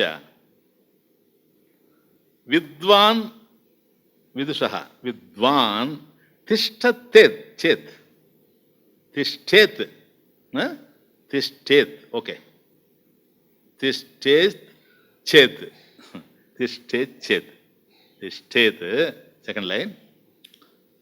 విద్వాన్ తిష్టేత్ చేత్ తాదృశాం మధ్య, అజ్ఞానుల మధ్య జ్ఞాని ఉంటే, విద్వాన్ ఉంటే, తద్ అనురోధతః, తత్ ఆ కర్మపరులు ఎవరైతే ఉండారో, ప్రవృత్తి మార్గంలో పోయేటువంటి కర్మపరులు అజ్ఞానులు ఎవరైతే ఉండారో వాళ్ళని అనురోధతః, తద్ అనురోధతః, తత్ అనురోధతః, తత్ వారిని అనురోధతః అంటే తేషాం అనుసారేణ, అనురోధతః అంటే అనుసరించడం, వాళ్ళని అనుసరిస్తూ, అనుసారేణ అంటే అనుసారేణ ఎట్లా నాయనా, తదేవ శ్రేయః వయం ఇది. నాయన మనకి ఇట్లా నడుచుకోవడమే మంచిది, ఇట్లా కర్మలు చేయడమే మంచిది. ఎవరు? జ్ఞాని, who is free from all actions, who is the actionless awareness, జ్ఞాని. Understand? Vidyaranya, keep this in mind. అన్నిటి నుంచి విడిపడినటువంటి వాడికి ఏంటంటే తదేవ శ్రేయ వయం, నాయన ఇదే మనకు శ్రేష్టం అని చెప్పినట్టుగా, కాయేన దేహం చేత కానీ, మనస ఆలోచన చేత కానీ, వాచ వాక్కు చేత కానీ, కాయేన మనస వాచ కరణై, ఇవన్నీ కరణాలు కదా, ఇన్స్ట్రుమెంట్స్ కదా ఇవన్నీ. కరణై శరీరాదిభి అఖిలాః క్రియాః కరోత్యేవ. పో, అఖిలాః క్రియాః సర్వాః క్రియాః, అఖిలాః క్రియాః సర్వాః క్రియాః కరోతి ఏవ, ఆయన చేస్తూనే ఉంటాడు. అంటే ఎక్సలెంట్ లేండి శాస్త్రం. ఇట్ ఈస్ గీత, గీతేనా? అంటే కర్మపరుల మధ్య ఉంటే జ్ఞాని ఏ విధంగా ఉంటాడు అని అంటే, కర్మపరుల మధ్య ఉంటూ వాళ్ళనే అనుసరిస్తూ తద్ అనురోధతః కాయేన మనసా వాచ, త్రికరణ శుద్ధిగా చేసే పనులలో కానీ, మాట్లాడే మాటల్లో కానీ, ఆలోచించేటువంటి విధానంలో కానీ, అఖిలాః క్రియాః సర్వక్రియల్ని కరోతి ఏవా చేస్తూనే ఉంటాడు, కరోతి ఏవా చేస్తూనే ఉంటాడు. అంటే కర్మపరుల మధ్య ఉన్నాడు ఫస్ట్ పాయింట్. వాళ్ళ మార్గాలు వేరే, తన మార్గాలు వేరే. ఈయనకి జ్ఞానం ఉంది, వాళ్ళ జ్ఞానం లేదు. అది కాదు, అది అజ్ఞానం, ఇది జ్ఞానం అని అనడు. వాళ్ళు ఏం చేస్తూ ఉంటే అది చేస్తూనే పోతాడు. ఎందుకని? జ్ఞాని ఎవరిని కలత పెట్టాడు. See the point. ఉందా గీతలో? ఉందే.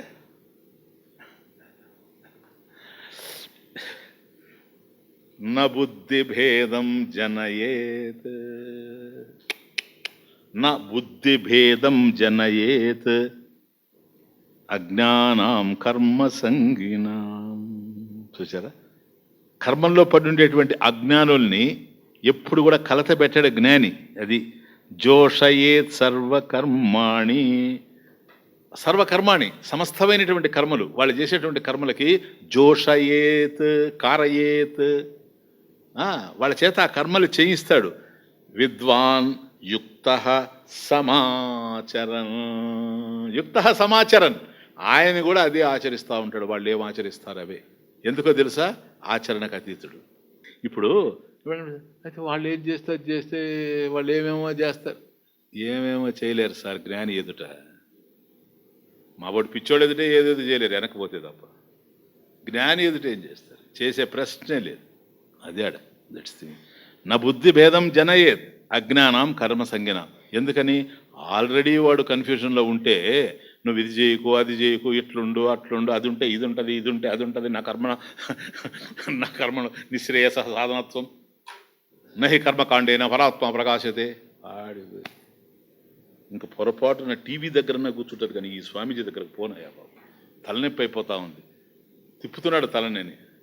ఆ పని జ్ఞాని చేయడు ఎప్పుడు. ఇప్పుడు మీరు అడగచ్చు, మమ్మల్ని చేస్తున్నారు కదా మీరని. మీ మీద నా ఎక్స్పెక్టేషన్ వేరే సార్, అందువల్ల మిమ్మల్ని చేయడు. అదే బయటోడు వచ్చేసి నన్ను స్వామి ఆత్మ అంటే ఏంటి అంటాడు అనుకో. ఆత్మ అంటే అనాత్మ కానిది నాయన, పోతాడు బడి. సరేనా? ఆ టీవీ వాళ్ళ దగ్గర కూర్చుంటాడు, నువ్వు పోయి ఏంటి సార్ ఆత్మ అంటే అనాత్మ కానిది అన్నాడు కూడా. అది కరెక్ట్ నాయన. ఆయన ఏంటో తెలుసా నాయన, ఆత్మ అంటే నేను, అనాత్మ అంటే నువ్వు. అదే నాకు ఇప్పుడు తెలిసిందే. ఓ ఇది సార్. కాబట్టి జ్ఞానం అనేది చాలా విలువైంది, పవిత్రమైంది సార్. దాన్ని ఎప్పుడు కూడా దుర్వినియోగం చేయడు. జ్ఞానం అందుకోలేని వాడి దగ్గర ఏమి ఏదో వెలగల మౌక్తికములు రేగుబండ్లకు దారబోసినట్లని విలువైనటువంటి ముత్యాలు తీసుకొని వచ్చి పోసి వాటి వల్ల రేగుబండ్లు కొనుక్కున్నట్టుగా ఉంటుంది. అర్థమవుతుంది? అందుకని తను కూడా అలా చేసుకుంటూ పోతాడు. ఎందుకని? కర్మ మోక్షాన్ని ఇవ్వదు. ఎవరికి? శ్రోతృయోగ్యత లేనివాడికి అనేది కదా ప్రధానం. ఇది వాడికి చెప్పేమి లాభం? వాడికి లేదు. కానీ వాడి ఏం చేస్తూ ఉన్నాడు? ధర్మ మార్గంలో ఉన్నాడు కదా, ఉండని, అదైనా మంచిదే కదా. అందుకని జ్ఞాని కర్మపరుల విషయంలో వాళ్ళని ఏమి కలత పెట్టకుండా ఆయన కూడా ఉండి కనీసం వీళ్ళు ధర్మాచరణలన్నా ఉండారు, మనం కూడా వీళ్ళ మార్గంలో ఉండి వీళ్ళని గైడ్ చేస్తాము. గైడ్ చేసిన తర్వాత కర్మశుద్ధి వస్తుంది చూడు వాడికి. అప్పుడు నేనెవరనే ఆలోచన వాడికి ప్రారంభం అవుతుంది. అది అక్కడ అయిందనుకో, నెక్స్ట్ జ్ఞాని గైడ్ చేసేస్తాడు. అయితే వాడు ఏమవుతాడు తెలుసు? అప్పుడు అంతవరకు కర్మలు చేస్తూ ఉంటాడు. వాడి గనక ఇదంతా దేనికోసమని పడుతుంది కర్మల్లో. జ్ఞాని పక్కనే ఉండి చేయిస్తుంటాడు కనుక, ఆ తాను చేస్తుంటాడు కనుక, అవును ఇవన్నీ దేనికోసం? ఏదో పొందాలి. ఏదో చేయాలనేది అభిమతం కాదు, ఏదో పొందాలనేది అభిష్టం. ఏం పొందాలి? ఏదో పొందాలి. ఏంటది? ఇది అది అది అది అది ఏది పొందినా పోగొట్టుకునేదే కదా. వాడు తెలియకుండా వచ్చేస్తాడు లాజిక్. ఏదైతే మనం ఉపన్యాసాల్లో చెప్తున్నామో అదంతా ఆ కన్మిష్టి. వాడు ధర్మ మార్గంలో పోయేటప్పుడు నిజమే, నేను ఇంత చేస్తాను, ఈ యజ్ఞయాగాదులు చేస్తాను, నేను ఒక స్వర్గాన్ని పొందుతాను, మళ్ళీ క్షీణే పుణ్య మర్తిలోకం విశంతి కదా, మళ్ళీ వచ్చి ఇక్కడ తల్లి గర్భంలో పడతాను కదా, మళ్ళీ నాకు ఈ దుఃఖం తప్పదు కదా. మరి దేనికోసం ఇదంతా? What for? ఏదైతే పోదో దాన్ని నేను పట్టుకోలేనా? పోకుండా ఉండేదంటూ లేదా? ఉంటే ఏమిటది? నాస్తి అకృత కృతేన తద్విజ్ఞానార్థం సహా గురుమేవాభిగచ్చేత్. అక్కడికి రీడ్ అయిపోతాడు. అప్పుడు మళ్ళీ గురువు ఎంటర్ అవుతాడు. ఏష మధ్యే బుభుత్సూనాం యదా తిష్ఠే తదా పునః బోధాయైషాం క్రియా సర్వాః దూషయంత్యజతు స్వయం. ఏషః మధ్యే బుభుత్సూనాం మధ్య ఇత్యర్థః. బుభుత్సూనాం భుక్తుం ఇచ్చుః అంటే తత్వజ్ఞానం కావాలి అనుకునేవాడు. జ్ఞాతుం ఇచ్చుః జిజ్ఞాసు, అదే సేమ్. బుభుత్సూనాం భుక్తుం ఇచ్చుః. ఇప్పుడు ఎవరు? వీళ్ళు జిజ్ఞాసు అయిపోయాడు వీడు. ఎందుకని? ఇంతవరకు కర్మల్లో ఉన్నాడు, ఇప్పుడు ఒక్కసారి జిజ్ఞాసుగా మారాడు. ఏం తెలుసుకోవాలి నేను? ఏం తెలుసుకుంటే సర్వం తెలియబడుతుంది? అటువంటిది ఒకటి ఉందా? ఉంటే ఏమిటది? ఇక్కడ ఏది నేను పొందినా పోగొట్టుకుంటూ ఉన్నాను కదా, మరి ఏది పొందితే నేను పోగొట్టుకోను? నాకు నిత్యమైనటువంటి మోక్షం ఏంటి? అక్కడికి తిరిగిపోయిన తర్వాత ఏషః మధ్యే ఎవరు? విద్వాన్, జ్ఞాని. బుభుత్సూనాం యదా తిష్టేత్ తథా పునః బోధాయ ఏషాం. పునః బోధాయ ఏషాం. ఏషాం పునః బోధాయ. సర్వాః క్రియాః దోషయన్ స్వయం త్యజతు. అయిపోయింది, ఫినిష్. ఇప్పుడు వాళ్ళు కర్మల్లోనే ఉన్నాడు. మీరు చేసేటువంటి కర్మల వల్ల మోక్షం రాదు, నహి కర్మకాండైన పరాత్మ ప్రకాశిత, ఇవన్నీ ఏం చెప్పలేదు. వాళ్ళు ఏ మార్గంలో పోతున్నారో ఆ మార్గంలోనే పంపించాడు వాళ్ళని. ఇది ఒక టిపికల్ ఎక్స్ప్రెషన్ ఉంది సంస్కృతంలో. తుష్యతు అవివేకినః అని సంస్కృతంలో ఒక ఎక్స్ప్రెషన్, బ్యూటిఫుల్ ఎక్స్ప్రెషన్. ఇది టిపికల్. తుష్యతు అవివేకినః అంటే అజ్ఞానిని సంతృప్తిపరిచే మార్గం. ఒక అజ్ఞాన దశలో ఉన్నాడు అనుకోండి, వాడిని సంతృప్తిపరచాలంటే ఏం చేయాలంటే ఆ మార్గంలోనే పోవాలి. ఇప్పుడు నేను చిన్నప్పుడు చదివినట్టు జ్ఞాపకం, రామకృష్ణ పరమహంస ఒక చోట రాస్తాడు. ఎందుకంటే తాగేసి వచ్చాడు అనుకో, వాడితో మనం నీతి ధర్మము ఈ కాదు మాట్లాడాల్సింది, వాడిని అన్నయ్య అదే ఇదంటే వాడు కోప్పడిపోతాడు, మామా అంటే సంతోషపడతాడని రాసి. ఎందుకనంటే వాడికి అదే అనమాట, ఎందుకంటే ఆ లైన్లో ఉండాడు గనక. ఇది చాలా అందమైనటువంటి ఎక్స్ప్రెషన్. అది తుష్యతు అవివేకిన. అవివేకిన తుష్యతు అంటే ఆ మార్గంలో వాడిని వెళ్ళి వాడు బాగా ఆనందించేటట్టుగా సన్మార్గంలోకి తిప్పడం. దుర్జనుడిని, అదే దుర్జన సజ్జనో భూయాత్, ఇంకేం లేదు, వాడిని సజ్జనుడిగా మార్చేటువంటి ప్రక్రియ. ఇప్పుడు ఏమైంది, వీడు జిజ్ఞాసు అయిపోయి ఉన్నాడు. ఇప్పుడు కర్మకాండలో ఉన్నాడు, జ్ఞాని వాళ్ళ మధ్యలోనే ఉన్నాడు, వాళ్ళని ఏమీ కలత పెట్టకుండా డైరెక్ట్ చేశాడు. అట్లా ఎవరైనా అట్లాగే చేస్తారు నాయన. ఆ జ్ఞాని అనే పక్కన పెడితే, అవి ఆ ఒక్క పదాన్ని పక్కన పెట్టేస్తే, ఒక్కసారి వెనక్కి పోయి మీరు చూస్తే మన ఉద్యమంలో నేను చేసిందంతా అదే. చూసుకోండి కావాలి. ఆ జ్ఞాని అనే పదాన్ని ఒకటి పక్కన పెట్టేయండి. నేను చెప్తున్నా, అర్థమవుతుంది? I mean it. అదొకటి పక్కన పెట్టేసి చూడండి, మీకు ఎక్కడ డిఫరెన్స్ రా. చంద్రబాబు తరంగాలు ఎక్కడి నుంచి బయలుదేరింది? ఇప్పుడు ఏవే చంద్రబాబు తరంగాలే కొనుక్కొని పోతున్నారు జనం. స్వామీజీ అప్పుడు చెప్తా ఉంటే ఏమున్నదండి అంటారు వాళ్ళంతా. అర్థం కదా? వేరు. అలా అలా మార్చుకుంటూ వచ్చి చిన్న చిన్న ప్రకరణ గ్రంథాలు ఇంట్రడ్యూస్ చేసి, భజగోవిందం లాంటివి, సాధన పంచకం లాంటివి, తర్వాత కొద్దిగా అడ్వాన్స్ అయిన తర్వాత తత్వబోధ లాంటివి, ఆత్మబోధ లాంటివి, ఇవంతా తీసుకొచ్చి పెట్టి, ఆ తరువాత దక్షిణామూర్తి స్తోత్రం లాంటి ప్రకరణ గ్రంథాలు కూడా అడ్వాన్స్డ్ టెక్స్ట్ వాటిని పెట్టి, తర్వాత ఉపనిషత్తుల్లో తీసుకొచ్చి అట్టట్ట తీసి బ్రహ్మసూత్రాలు కూడా బెల్లగా ఇంట్రడ్యూస్ చేసి, ఇంత వచ్చేసిన తర్వాత పర్వాలేదు మనకు ఒక టీం తయారైంది అన్న తర్వాత ఆ టీంనంతా జిజ్ఞాసువులని భావించో భ్రమించో, సరేనా, దానికి మోక్షధామం ఒక నామకరణం చేసి ఇదిగో ఇక్కడ కూర్చోనున్నా. ఇది విషయం. ఎక్కడా ఇస్సుమంతైనా సరే శాస్త్రానికి భిన్నంగా పోయినటువంటిది ఎక్కడా లేదు. ఇదే చేయాల్సిన పద్ధతి. ఇదే విధివత్ కర్మత్యాగ. విధివత్ కర్మను ఊరికే వదిలిపెట్టకూడదు. ఊరికే వదిలిపెట్టి పిచ్చుడు అయిపోతాడు. విధివత్ ఏ విధంగా వదలాలనో వదలవలసిన సమయంలోనే వదలాలి తప్ప ఎప్పుడు కాదు సార్. అందుకని వాళ్ళ మధ్యలోనే ఉండినా పునః చూడు తమాష. ఇప్పుడు బోధాయైషాం, ఏషాం బోధాయ జ్ఞానం కొరకు సార్. షష్ఠి వాళ్ళని జ్ఞానం కొరకు మార్చడానికి ఏం చేస్తున్నాడో తెలుసా? సర్వాహ క్రియాహ దోషయన్. పో సర్వాహ క్రియాహ, కర్మలన్నింటినీ, సమస్త కర్మల్ని దూషయన్, నిషేధిస్తూ నిరసిస్తూ. ఏమని? యదేవ ప్రవృత్తి కారణం తదేవ నివృత్తి కారణం నభవతి.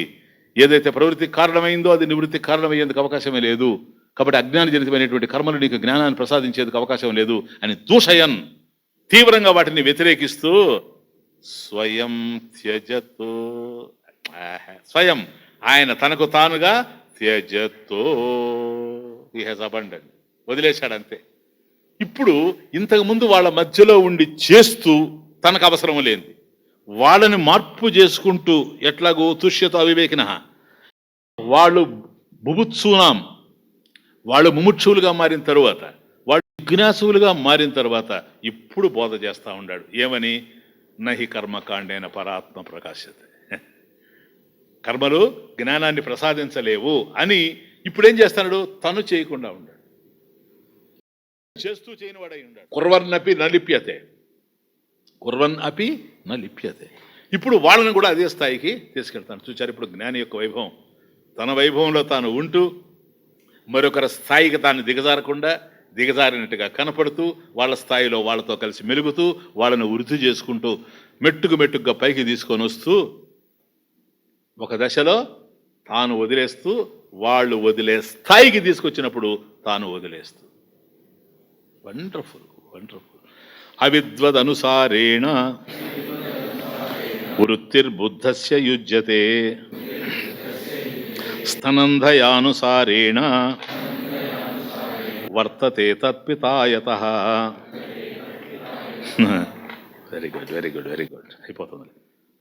సరే స్వామీజీ, కర్మ మార్గంలో ఉండేవాళ్ళ మధ్యలోనే ఉండి, అయినా ఇంపార్టెంట్ బాగానండి, కర్మ మార్గంలో ఉండేవాళ్ళ మధ్యలోనే ఉండి తన అవసరం లేకపోయినా వాళ్ళని కలతబెట్టకుండా కర్మలు చేసి, ఇక్కడే వేర్ జ్ఞాని ఈజ్ మిస్అండర్స్టూడ్. అర్థమవుతుంది? అర్హత లేని వాళ్ళకి అర్హత ఇస్తే జ్ఞానినే క్వశ్చన్ చేసేటువంటి స్థాయికి ఎదిగిపోతారు, ఏమి తెలియకపోయినా.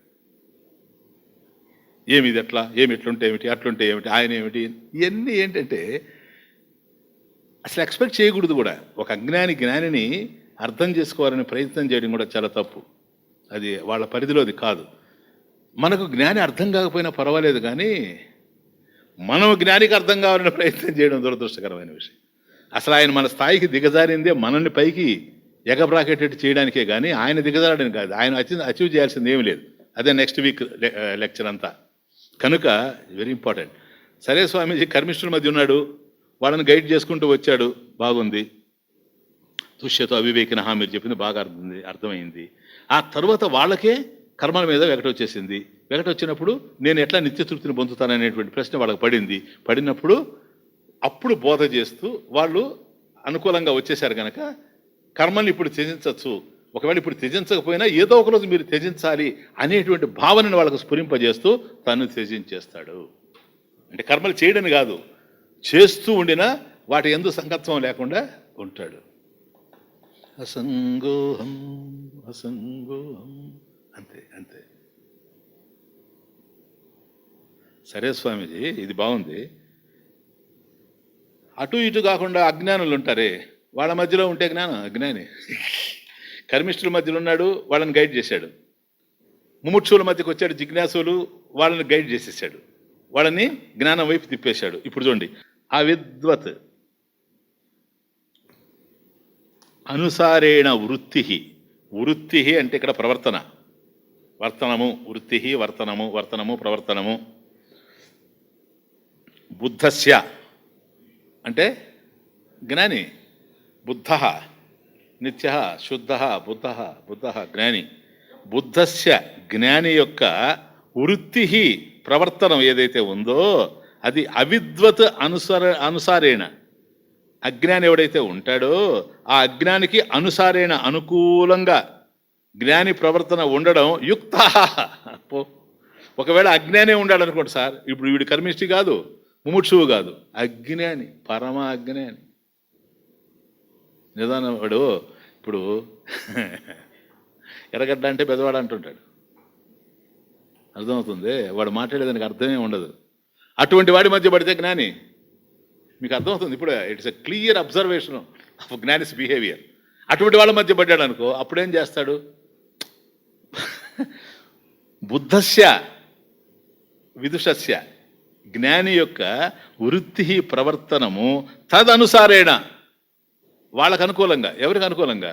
అవిద్వత్ సార్, అజ్ఞానికి అనుకూలంగా యుజ్యతే యుక్త.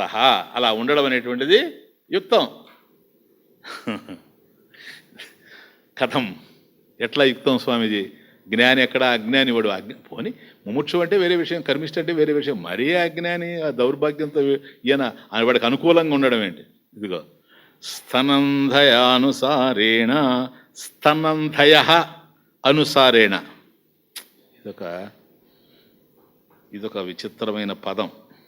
స్తనందయ, స్తన దయతి.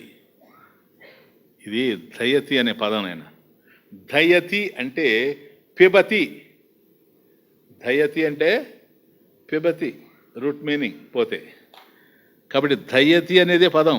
దయతి అంటే త్రాగడం, పిబతి. స్తనం ధయతి, స్తనం ధయతి, స్తనం పిబతి, స్తనంధయ.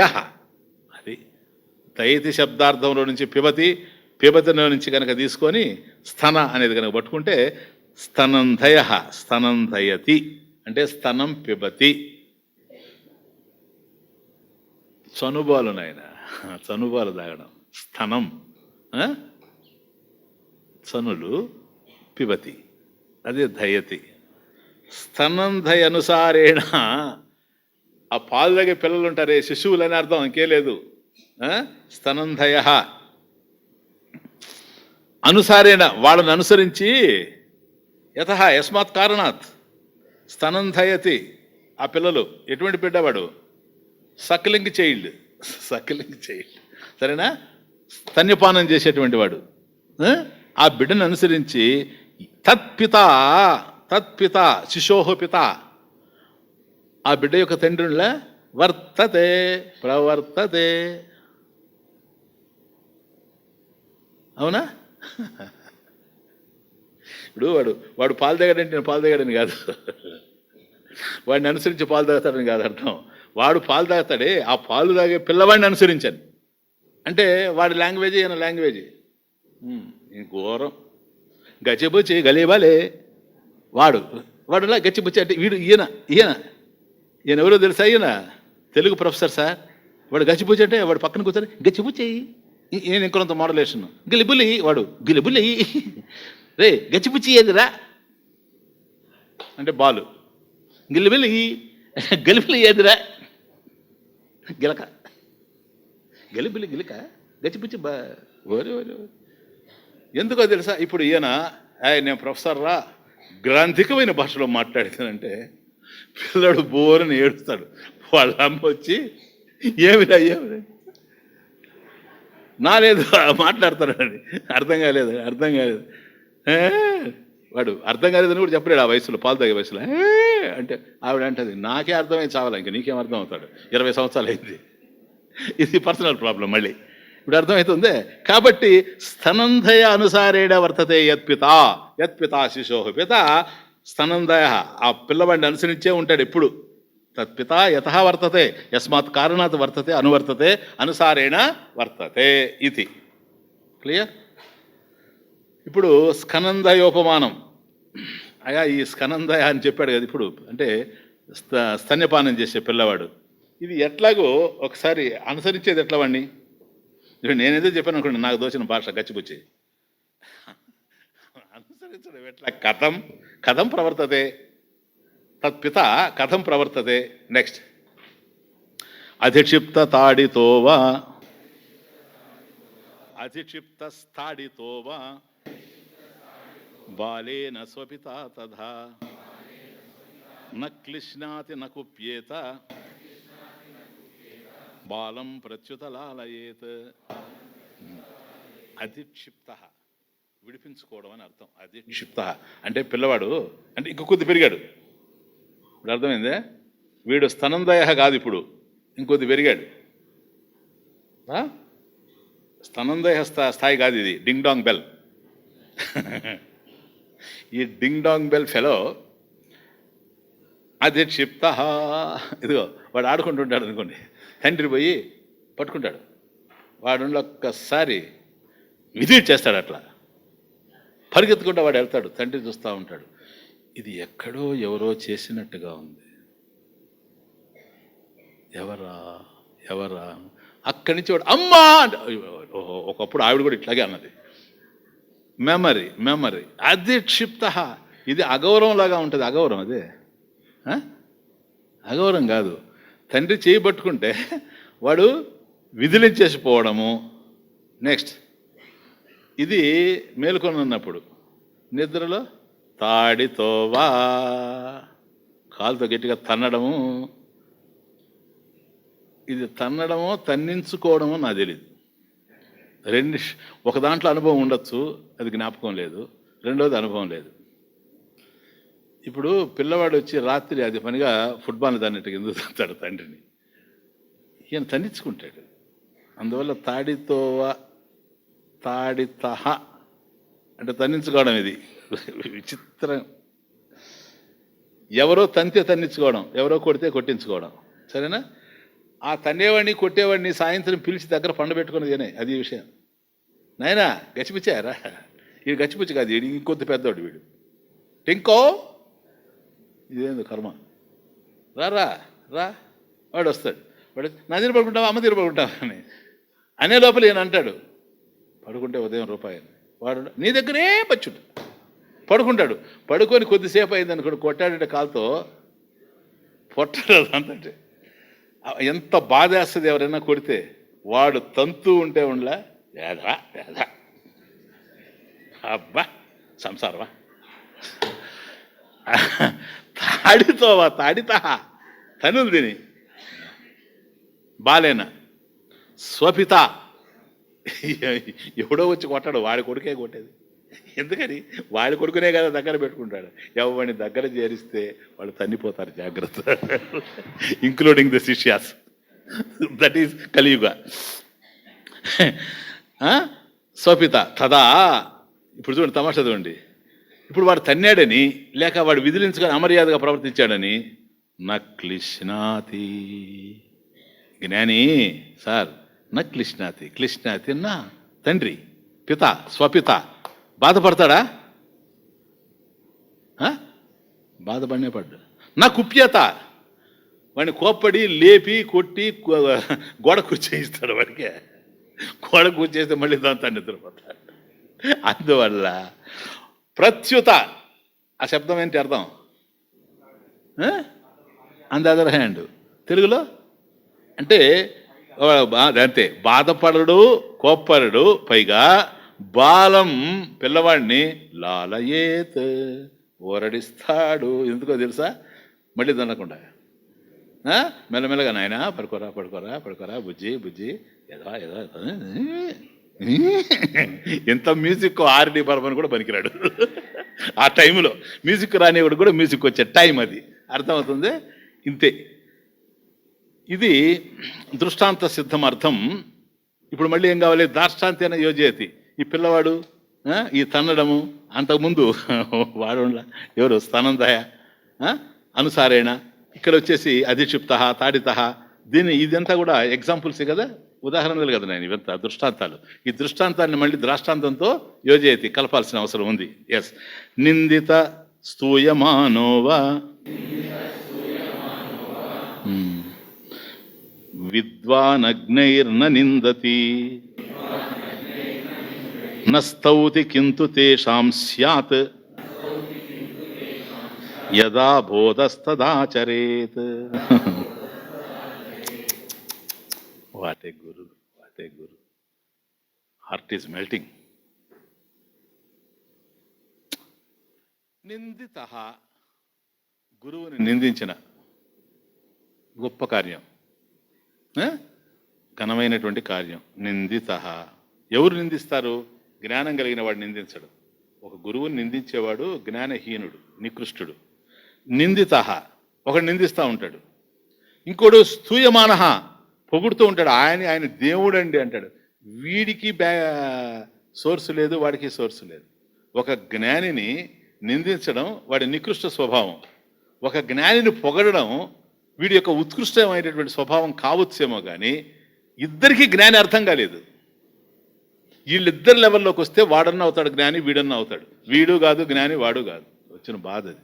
వాడు సామాన్యుడు, కాకపోతే వాళ్ళు ఏదో ఒక సంస్కారం ఉంది, ఒక మహత్తరమైన శక్తిని గుర్తించేటువంటి సంస్కారం వాడి దగ్గర ఉంది, వీడి దగ్గర అది కూడా లేదు.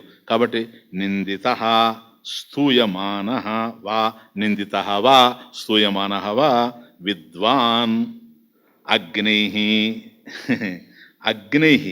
అజ్ఞానుల చేత, జ్ఞానము లేనటువంటి వాళ్ళు ఆయన్ని పొగిడినా లేక తిట్టినా, జ్ఞాని విద్వాన్ న నిందతి, వాళ్ళని తిరిగి తిట్టడు, న స్తౌతి, అట్లాగని పొగడడు, కింతు చేయడు కదా, పైగా ఏం చేస్తాడో తెలుసా? కింతు తేషాం నైనా కింతు యదా బోధ స్యాత్, ఎస్, యదా బోధ స్యాత్ కింతు, పైగా యదా బోధ స్యాత్ తేషాం అంటే వాళ్ళకి ఎలా జ్ఞానం కలుగుతుందో, అది యదా బోధ స్యాత్, బోధ జ్ఞానం, యదా బోధ స్యాత్ తేషాం వాళ్ళకి జ్ఞానం ఏ విధంగా అయితే కలుగుతుందో తథా ఆచరేత్, ఆ విధంగా ఆచరిస్తూ ఉంటాడు. అజ్ఞానుల మధ్య ఉండి ఒకడు పొగిడినా ఒకడు తిట్టినా, పొగిడిన వాడిని తిరిగి పొగడడం కాకుండా, తిట్టిన వాడిని మరి తిరిగి తిట్టడం కాకుండా, తను ఏ విధంగా ప్రవర్తిస్తే వాళ్ళ జ్ఞానం కలుగుతుందో ఆ విధంగా ప్రవర్తిస్తాడు. స్వామీజీ, ఈ రెండిట్లో ఆ విధంగా ఉండడానికి కారణం ఏంటి? గీత సమం పశ్యన్ హి సర్వత్ర, సమం పశ్యన్ హి సర్వత్ర సమవస్థితమీశ్వరం. ఆహా, అది నాయన జ్ఞాని దృష్టి. That is the vision of a జ్ఞాని. 3rd chapter. సమం పశ్యన్ హి సర్వత్ర, సర్వత్ర సర్వభూతేషు సర్వప్రాణిషు సమం పశ్యన్, సమం పశ్యన్ సమవస్థితం ఈశ్వరం, సమవస్థితం తుల్యతయా అవస్థితం, అందరిలో సమానంగా ఉండేటువంటి ఈశ్వరం పరమేశ్వరుణ్ణి, ఆ సమం ఎవరైతే అందరిలో సమానంగా శోభిస్తూ ఉన్నాడో ఆ పరమేశ్వరుని సర్వత్రా సర్వభూతేషు పశ్యన్ దర్శయన్. కాబట్టి అందరిలో పరమేశ్వరుణ్ణి చూస్తూ ఉండాడు గనక జ్ఞాని, పరమేశ్వర తత్వం కన్నా అన్యంగా గోచరించేందుకు అవకాశం లేదు కనుక వాడు పొగిడినా ఆ పొగడత కాదు, వాడిలో జ్ఞానం ఉండడం వల్లనే, వాడిలో చైతన్యం ఉండడం వల్లనే వాడు మాట్లాడుతూ ఉన్నాడు. ఆ చైతన్యాన్ని దర్శిస్తూ ఉంటాడు. వీడు తిట్టినా వీడు తిట్టడం వెనక చైతన్యం ఉంది, శవం అయితే తిట్టలేడు. ఆ చైతన్యం ఈశ్వరుడే. సమం పశ్యన్ సర్వత్ర తుల్యతయా, తుల్యతయా. కాబట్టి సమవస్థితం ఈశ్వరం, ఎప్పుడు పరమేశ్వరుని చూస్తూ ఉండడం వల్ల అది కారణం, ఇంకేమీ లేదు. ఇష్టాలు అసలు లేవు. ఏ నాయం నటనే నాత్ర బుధ్యతే కార్యమేవ తత్ అగ్న ప్రబోధాన్నైవాన్యత్ కార్యమస్త్యత్ర తద్విదః. అగ్న ప్రబోధాత్ న ఏవ అన్యత్ కార్యం అస్తి అత్ర తద్విదః. What a wonderful samasa it is. Come on. ఏనా అయం, ఇక్కడ అయం పురుష ఎవరో తెలుసా? అయం అగ్ని అని, అవిద్వత్, వాడి విషయంలో కదా ఉన్నాం మనం ఇప్పుడు. అయం పురుష అజ్ఞాని ఏన నటనేన, జ్ఞానిన నటనేన విదుష ఆచరేణ ఇత్యర్థ. కాబట్టి అజ్ఞాని అయినటువంటి వాడికి ఈ విదుష నటనేన, అదే అయం యహ ఏ నాయం నాయన ఏన నటనేన, జ్ఞాని యొక్క నటన చేత అంటే ఆచరణ చేత, అత్ర అస్మిన్ లోకే బుధ్యతే తత్వం జ్ఞాయతే, జ్ఞానం కలుగుతూ ఉందో, కార్యమేవ తత్ కార్యమేవ, అది జరగవలసినటువంటి పని, తత్ కార్యం ఏవ. కాబట్టి అజ్ఞాని అనేటువంటి వాడు జ్ఞానిని చూస్తూ జ్ఞాని యొక్క ఆచరణ ఏ విధంగా అయితే ఉందో, ఏన నటనేన అత్ర అస్మిన్ లోకే బుధ్యతే. కాబట్టి జ్ఞాని ప్రవర్తిస్తూ ఉంటే, ఆయన్ని చూస్తూ ఉంటే వీడికి జ్ఞానం కలగాలి. తత్వం జ్ఞాయతే, బుధ్యతే అంటే తత్వం జ్ఞాయతే. కార్యమేవ తత్ తదేవ కార్యం ఏవా, అది జరగవలసినటువంటి పని. వచ్చేసాడు అసలు జ్ఞాని విషయం నాయన. కంక్లూషన్ జాగ్రత్తగా వినాల, అందువల్ల అంత కఠినంగా ఉన్నాయి అక్కడ. అగ్న ప్రబోధాత్ న ఏవ అన్యత్ కార్యం అస్తి అత్ర తద్విదః. ఇప్పుడు మీకు అర్థమైంది. జ్ఞాని యొక్క ప్రవర్తనను చూస్తూ ఉంటే వాడికి జ్ఞానం కలిగేటువంటి రీతుల్లో ఆయన ప్రవర్తన ఉండాలి. First point. ఈయన అయం నటనేన అత్ర అస్మిన్ లోకే బుధ్యతే తత్వం జ్ఞాయతే తత్ కార్యమేవ. ఇది జరగవలసినటువంటి కార్యం. కాబట్టి ఒక జ్ఞానిని చూసినప్పుడు వాడికి తత్వం తెలుసుకోవాలి అనేటువంటిదే కలగాలి, ఇంకోటి కలగడానికి అవకాశం లేదు. బుధ్యతే కదా కలగాల్సిందే. జ్ఞానిని చూస్తే అజ్ఞానికి అది కలగాలి కనుక జ్ఞాని ఏం చేయాలి? అదొక్కటే చేయాలి. ఏది చేస్తే వాడికి జ్ఞానాభిలాష కలుగుతుందో, జ్ఞానం ఉత్పన్నం అవుతుందో అదే చేయాలి. Just see third and fourth very very important. Mind పెట్టి వినండి. 2 minutes ఓన్లీ. అజ్ఞప్రబోధాత్. అజ్ఞప్రబోధాత్ అంటే జ్ఞానము లేనివాడికి జ్ఞానము లేనిటువంటి వాడు ప్రబోధాత్ వాడికి బోధించడం కంటే, అజ్ఞప్రబోధాత్ జ్ఞానము లేని వాడికి బోధించడం కంటే న ఏవ అన్యత్ కార్యం అస్తి. అన్యత్ కార్యం న ఏవ అస్తి అత్ర అస్మిన్ లోకే న ఏవ అన్యత్ కార్యం అస్తి తద్విదః. తత్విదః తత్వం విదః జ్ఞాని తద్విదః తత్వవిదః. తద్విదః తత్వవిదః. కాబట్టి తత్వం తెలిసినటువంటి వాడికి అజ్ఞానికి బోధించడం ఒక్కటే కార్యము, రెండవది కార్యం కానే కాదు. కేవలం యతిని ఆధారం చేసుకొని నాయన జ్ఞానయోగేన సాంఖ్యానాం కర్మయోగేన యోగినాం అని పరమేశ్వరుడు ఏదైతే గీతలో అద్భుతమైనటువంటి అమృత వచనాన్ని పలికాడో, వివిధోహి వేదోక్తో ధర్మ ప్రవృత్తి లక్షణం నిర్వృత్తి లక్షణచ్చ జగత స్థితి కారణం అని ఆచార్యులు వారు ఏదైతే ప్రబోధించారో సేమ్. కాబట్టి కర్మ మార్గంలో ఉండేటువంటి వాడు కర్మయోగిగా భక్తి మార్గంలో వాడు కొనసాగుతూ పోవాలి. కానీ జ్ఞాని అయిన వాడు లేదు, జ్ఞాన మార్గంలో ఉండేవాడు శ్రవణ మన నిధిధ్యాసంలో ఉండాలి. వాటిలో తరించిపోయిన వాడు వర్క్ చేయాలని కూర్చున్నప్పుడు తత్ కార్యమేవ, వాడు చేయవలసిన కార్యం ఇదే. ఏంటో తెలుసా? అజ్ఞ ప్రబోధాత్. అజ్ఞానికి బోధించడం కంటే న ఏవ అన్యత్ కార్యం అస్థి అత్ర అస్మిన్ లోకే. ఈ ప్రపంచంలో ఇంకొక కార్యం వాడికి లేనే లేదు. నా అన్యత్ కార్యం అస్తి తద్విదః. తత్వజ్ఞానం కలిగిన వాడు రెండవది చేయాల్సినటువంటి అవసరమే లేదు. అయ్యా నేను వెళ్ళి ప్రచారం చేస్తాను, అది మిషనరీస్ చేసుకుంటారు, నువ్వు కాదు. You are not a missionary, you are a guru, you are a jnani. సంస్కారవంతులైన వాళ్ళు వస్తారు, సంస్కారం తప్పిపోతే పోతారు దూరంగా. Let them go. వాళ్ళ కోసం నువ్వు పుట్టలేదు, వాళ్ళ కోసం నువ్వు రాలేదు. If they follow you okay, if they want you to follow them leave them all. Question లేదు. ఇప్పుడు అర్థమైందా? ఇప్పుడు రెండో కార్యమే లేదంటున్నాడు సార్. కాబట్టి ఆయన చేసేది ఏంటి? గురువు ప్రమాణాన్ని నీకు అందించడం, అంతే, ఇంకేం లేదు. రెండోది చేయాల్సిన అవసరం లేనే లేదు. ప్రమాణాన్ని అందిస్తాడు కనుక శాస్త్రాన్ని. శాస్త్రం పవిత్రమైందని చూడాలన్నా ఏం అవసరం లేదు. ప్రమాణాన్ని పవిత్రంగా నువ్వు చూడాల్సిన అవసరం కూడా లేదు. గురువును పవిత్రంగా నువ్వు చూడాల్సిన అవసరం కూడా లేదు. ఎస్, నా ఫర్మ్ కన్విక్షన్స్ ఇవన్నీ. నువ్వేం గురువుని పెద్దగా పొగిడి రేపు ఉదయాన్ని తిట్టాల్సిన అవసరం లేదు.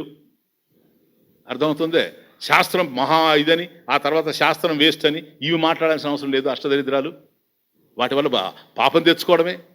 నువ్వు చేయాల్సిన పని ఒకటే, ఏ ప్రమాణాన్ని నీకు ఇస్తున్నాడో ఆ ప్రమాణం నీ ద్వారా పనిచేసే అవకాశాన్ని నువ్వు ఇవ్వాలి, అంతే. అంతకన్నా ఇంకేం. ప్రమాణాన్ని నువ్వు పోడాల్సిన అవసరం లేదు.